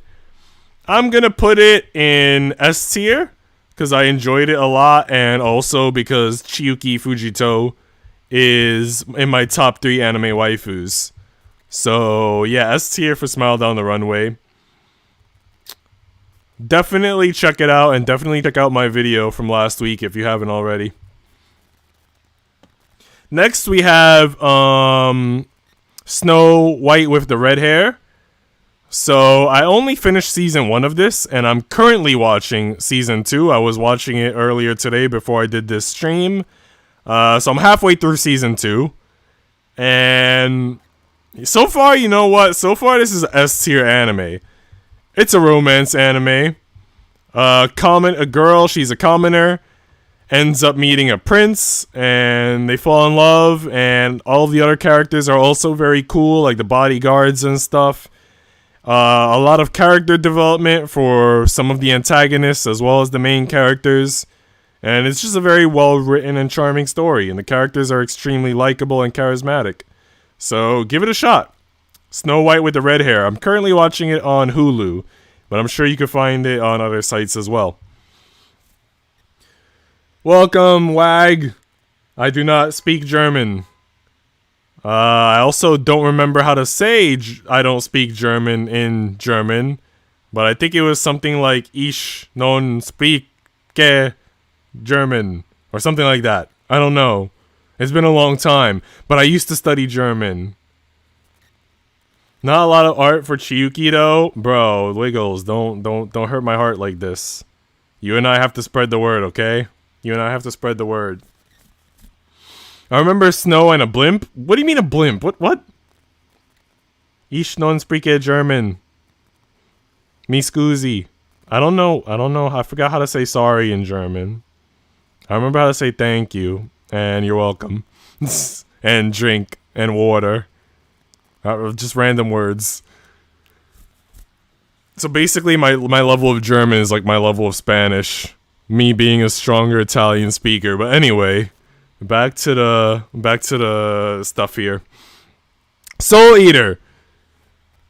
Alright guys, I'm gonna be honest, we all know that Soul Eater had a terrible ending, but I'm still gonna say it was an S tier anime, because I very much enjoyed it. I very much rewatched it several times. Yes, the ending sucked. Yes, the manga might be better. But it's still a very good, very unique, very engaging anime, I think.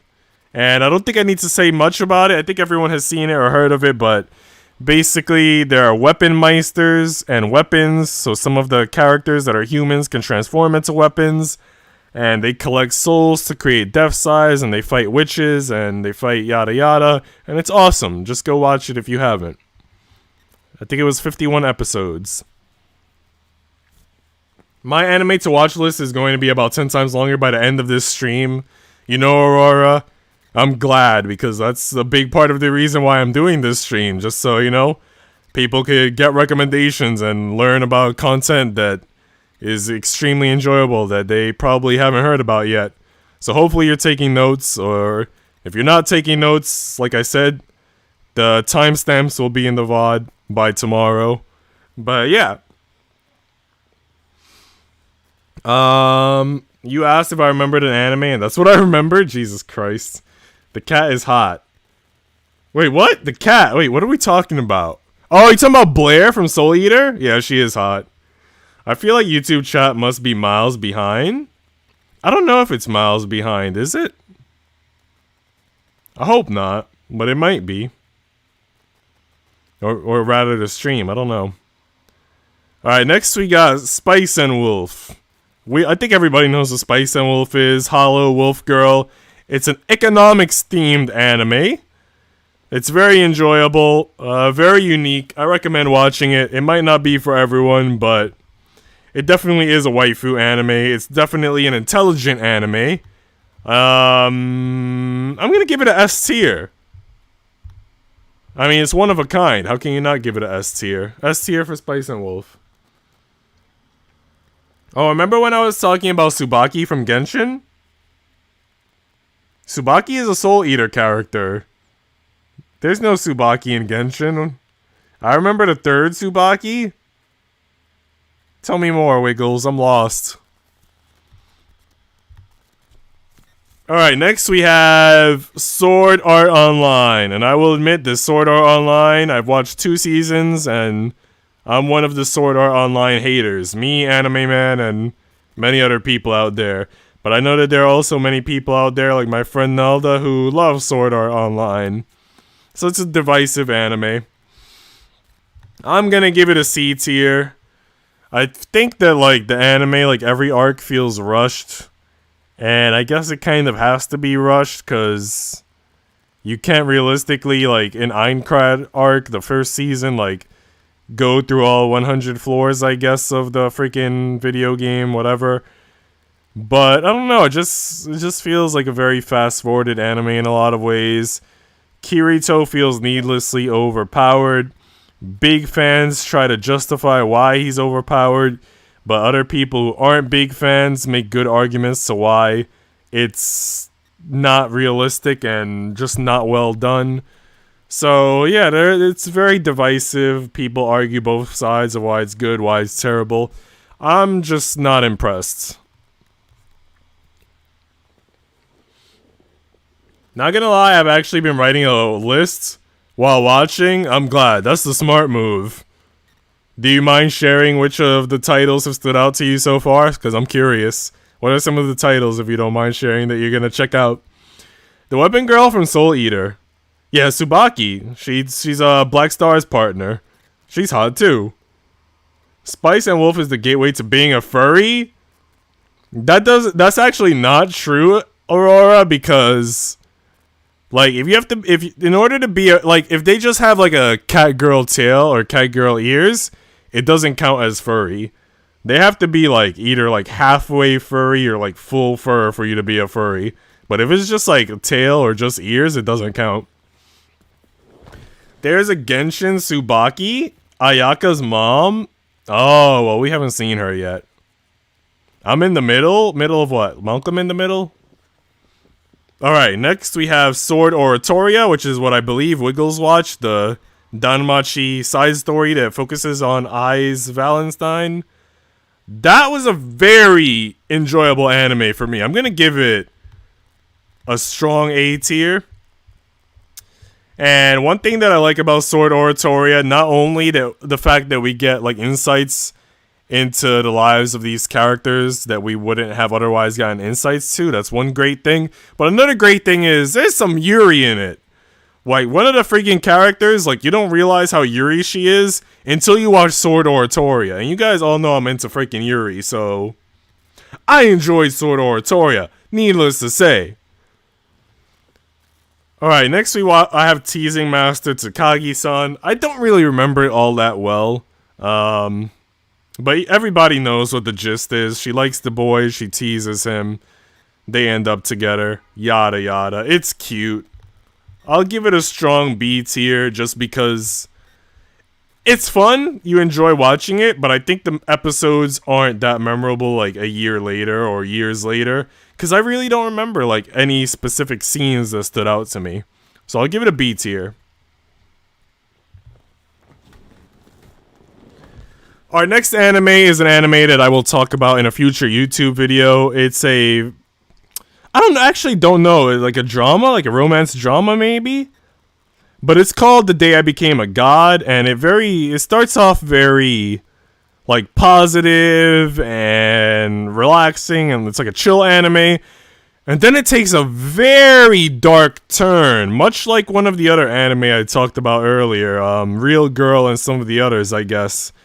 But yeah, obviously the fact that I'm gonna talk about it in a future YouTube video means that it's probably a very good anime. I very much enjoyed it. I'm gonna give it a weak A tier. The girl with the pink hair that's in the picture is like a genius. She basically has like a mental calculator in her head or something, some such. But yeah, just watch it. Give it a shot. If you want to learn more specific details, then wait for the future video, because I'm going to end up rewatching the anime. But off the top of my head, there's not much I could say without feeling like I'm going to spoil it, since it's been a while. Next, we have The Irregular at Magic High School. I doubt that you've all seen it, but I'm sure you all know what it is. It's the anime that the girl wants to bang her brother, basically. And other than that, the plot is not that amazing. I'm gonna give it a C tier. I do very much like anime where the girl wants to bang her brother, I'm gonna be honest, but the story is boring. The story is boring. It's just, no, or at least for me, it wasn't entertaining. I don't know if there's a big fan out there. I mean, I did finish the anime, so it's not like super boring, I guess, but it's not like the most entertaining thing. Next, I have... Oh, this one is called The Wallflower. So, it's a reverse harem, one girl and a bunch of guys. And the girl is like this very supposedly ugly girl. They never show her eyes. Her hair is like drooping over her eyes. She gives like these Sadako vibes, like the ghost Sadako. But she ends up actually being very beautiful, which you can tell from time to time.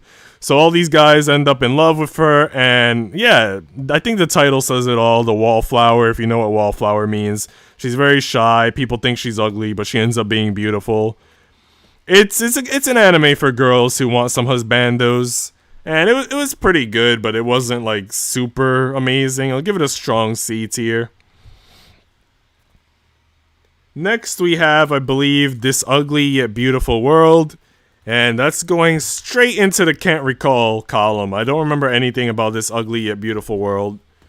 But I did finish it many, many years ago. I effing love it. It's trash, but so good. Are you talking about The Wallflower? If you watch the film, it gives a bit more story to it. Wait, which one are you talking about?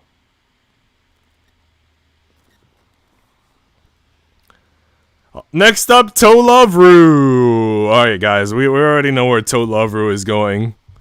Tolovru is going to S tier. This is my #1 ecchi anime.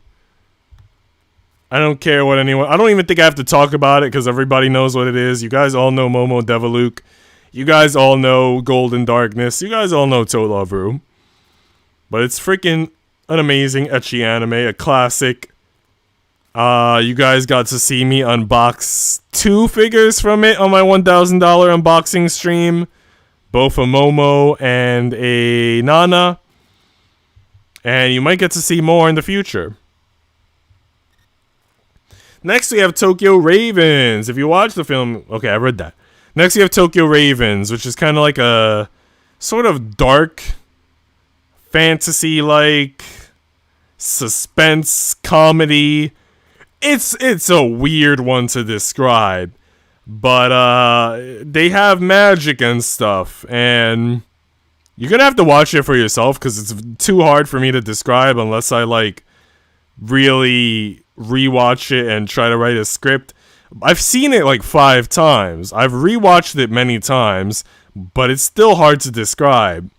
But there's definitely waifu characters, some very hot waifus, and it's definitely like has this like mystery vibe to it and all, and it's... You're gonna have to watch it. I highly recommend it. I wanted to buy it on DVD because I enjoyed it so much, but I never actually bought it on DVD because I'm poor. I'm gonna give it a strong A tier. Tokyo Ravens. I might talk about it in a future YouTube video, but if you don't want to wait for that, just check it out. I think it's on Funimation, and it might be elsewhere. Or maybe... It might be on Funimation or Hulu, one of those two. It's not on Netflix. The Irregular at Magic High School, I think the chat is a bit slow. It could be. It's trash, but so good.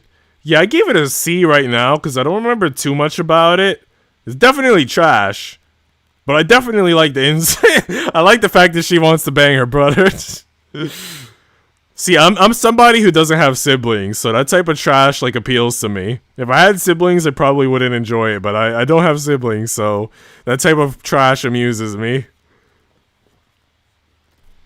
Alright, next we have Toradora. I'm gonna give Toradora a strong A tier. And I think I don't have to say much about it because everyone has watched it. Romance drama. All the characters are pretty good. I rewatched some of it not too long ago. It's hard to explain why I'm not giving it an S tier, because I know very well that some people would give it an S tier. I guess because there are like a lot of other romance anime like Blue Spring Ride and Fruits Basket that I would give the S tier to, and this is just like not my S tier romance, but it is very good and it's very much an A tier, and I don't think I have to explain why because everybody knows that it's great. Next we have Violet Evergarden. I think like I could give this like an A-. It's very good. I think the last couple of episodes lost, like the last 2 episodes lost a little bit of momentum for me. But it's very good. Waifu's very attractive. And yeah, everybody loves it. Everybody has seen it. I don't have to say much about it. Next, We Never Learn, which is a harem, kinda ecchi, 2-season romance anime, rom-com. I'm going to give We Never Learn an S tier. It's very much a rom-com that I enjoy. I also continued on with the manga, and I finished the manga. If you want to see fan service and ecchi, I recommend the manga instead of the anime. The manga shows a lot more of the ecchi stuff, and the art in the manga is better than the art in the anime in terms of that ecchi stuff. You get to see a lot of oppai and booty in the manga. That doesn't seem as emphasized and pronounced in the anime. So if you want your, FAP material, go to the manga for We Never Learn. If you just want to enjoy the story, then the anime is still S tier. Next up, we got Black Wolf. Something. I'm gonna look up the title real quick, cause like, why am I just watched this anime, Wolf Girl and the Black Prince. I was telling Wiggles about this like a month ago. It's a romance drama, I guess you would say. 12 episodes. It's okay. I would give it a B tier. The guy treats the girl like shit. He treats her like crap in the beginning, but then their relationship improves. So if you want to see a romance anime, watch that one. It's interesting. Next, I also just realized that I forgot to put Say I Love You on this list, which is another romance that I've seen. So I'm just gonna say it. If Say I Love You was on this list, I think I would probably give it a strong C tier. It's not by means anywhere close to being my favorite romance anime, but it was okay. Violet Evergarden series and films made me cry so much. I haven't seen the films yet, Aurora. Dang. I gotta see the films still. And I don't think I cried, but it was very touching. Very touching show. Alright, next we have Wonder Egg Priority. I think Aurora got to see some of this with us in the Discord. We streamed it in the Discord. I'm gonna give it an A tier. The show ends up being very interesting, very psychological and all that as well. Kind of hard to describe. It's like these girls try to commit suicide, but then they're turned to stone instead, and then their friends have to fight in like this other world to kind of save their friends and bring them back to life, sorta. And then you end up learning more stuff that ends up being uncovered, and it becomes kind of wild. But yeah, it's a very unique and interesting show. Definitely worth checking out if you haven't seen it already. Next we have The World Only God Knows. I think it has 3 seasons, and the 4th season is manga only. I watched all 3 seasons with Exodia. Has a lot of waifus. I think every 4 episodes or so, he has to seduce a different waifu. And I forgot why. I think to like release like some ghosts or demons out of them, basically. So it's basically like a fan service, romance, ecchi, anime. I highly recommend it. I definitely enjoyed all 3 seasons. I wish that the 4th season was animated. I'm going to give The World Only God Knows an A tier.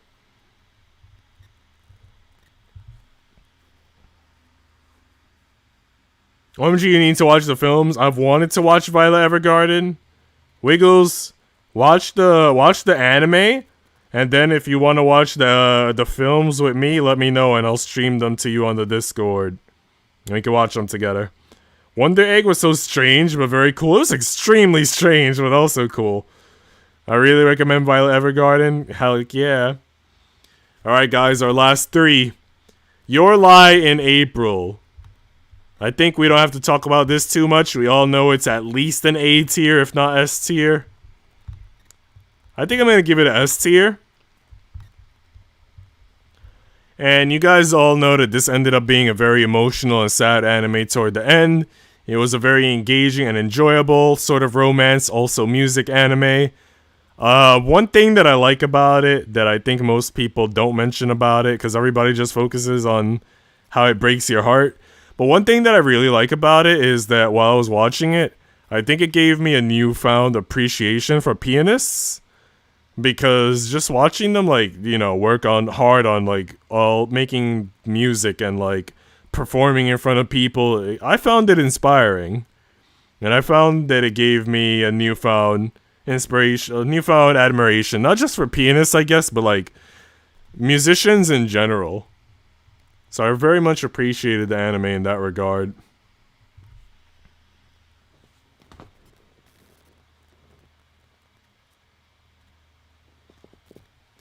Next, we have How Not to Summon a Demon Lord. Obviously, this is an isekai anime since it has the word Demon Lord in it. I watched season 1 and then I gave up halfway through season 2. It's very much ecchi fan service. The plot is not great. It's very much, I guess, fan service driven. I'm gonna give it a strong C tier. The characters are hot. It has a flat-chested cat girl who's hot. It has a big opie blonde elf who's hot. It has lollies who are very cute. The waifus are hot, but the story is just not by any means incredible. So yeah, if you want ecchi, and you don't mind just having some eye candy on screen, then it's a great anime. But if you want actual plot development, probably not the best anime. Maybe just watch season 1 and then quit. And even season 1 isn't that great in terms of plot development, but it, like, tried harder than season 2 at least. I loved how oblivious she was. True. What are you talking about, Shade? Pianists. People who play piano. Shade, you're a sick man. No Doritos for you. Our last one is Tower of God. I'm gonna give it an A tier. I very much... well, first of all, the webcomic is better than the anime. Everyone will tell you. And I've read far, far ahead in the webcomic. I was binging the crap out of it. The waifus are hot. The story is very interesting. But I do think that, like, some of their abilities, or how the characters' abilities are developing, starts to get, at least based on, like, because I read the webtoon, it starts to get underwhelming. But yeah, it's interesting. It's fun to watch. Everybody loves the opening song. It's a banger. And I think I don't have to say too much about it, because everyone has seen it. But yeah, Tower of God, awesome anime. That concludes our list, guys. Our list that took us almost 4 hours. How can we clip that? It's impossible. So we got 6 in the can't recall category. We have 6 in the D tier. We got a few C's. And, you know, I gave a lot of S tiers. I was pretty generous. But a lot of these S tiers are definitely ones that most people highly recommend, and that I myself highly recommend. And I think A tier and B tier are kind of balanced with each other. So I think this was definitely a pretty fair list overall. I probably could have given some more C tiers, but, you know, some anime that would have been C tier I just forgot to include on the list, like Say I Love You. And Maid-sama, unfortunately for Wiggles, would have been C tier. And maybe I was a little bit generous with some of the B tiers that could have been C's. But, yeah, I think it's still pretty fair Tiermaker overall. Hopefully you guys got a lot of new titles that you are excited about watching in the near future. I know Aurora has, and hopefully hopefully Shade, Wiggles, and anyone else who might be listening in or popped in at some point. But yeah, there you go, guys. So, hopefully I do another stream next week. I was thinking about maybe streaming Genshin so people could join co-op, or just finding something else to stream. I don't know if I will stream, though. I might end up working on YouTube videos instead. For anybody who hasn't been checking out the YouTube videos lately, I highly recommend especially checking out the last one that I made, comparing my dress-up darling to Smile Down the Runway. I think that's a very fun, very awesome video.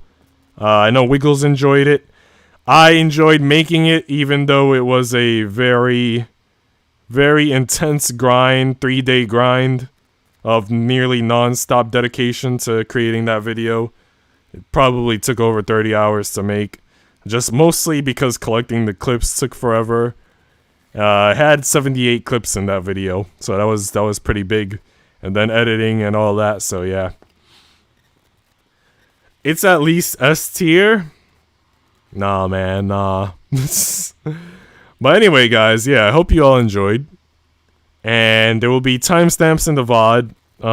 Hopefully by tomorrow night. Hopefully within 24 hours, for any pieces that you may have missed. And yeah, hopefully I'll see you guys again soon. I will be streaming here and there, posting videos here and there. I try to do weekly, at least once a week, but we'll see. And take it easy, guys. Have a nice day. Have a nice night. Let me know on Discord later what anime you might check out from everything that we talked about. And take it easy.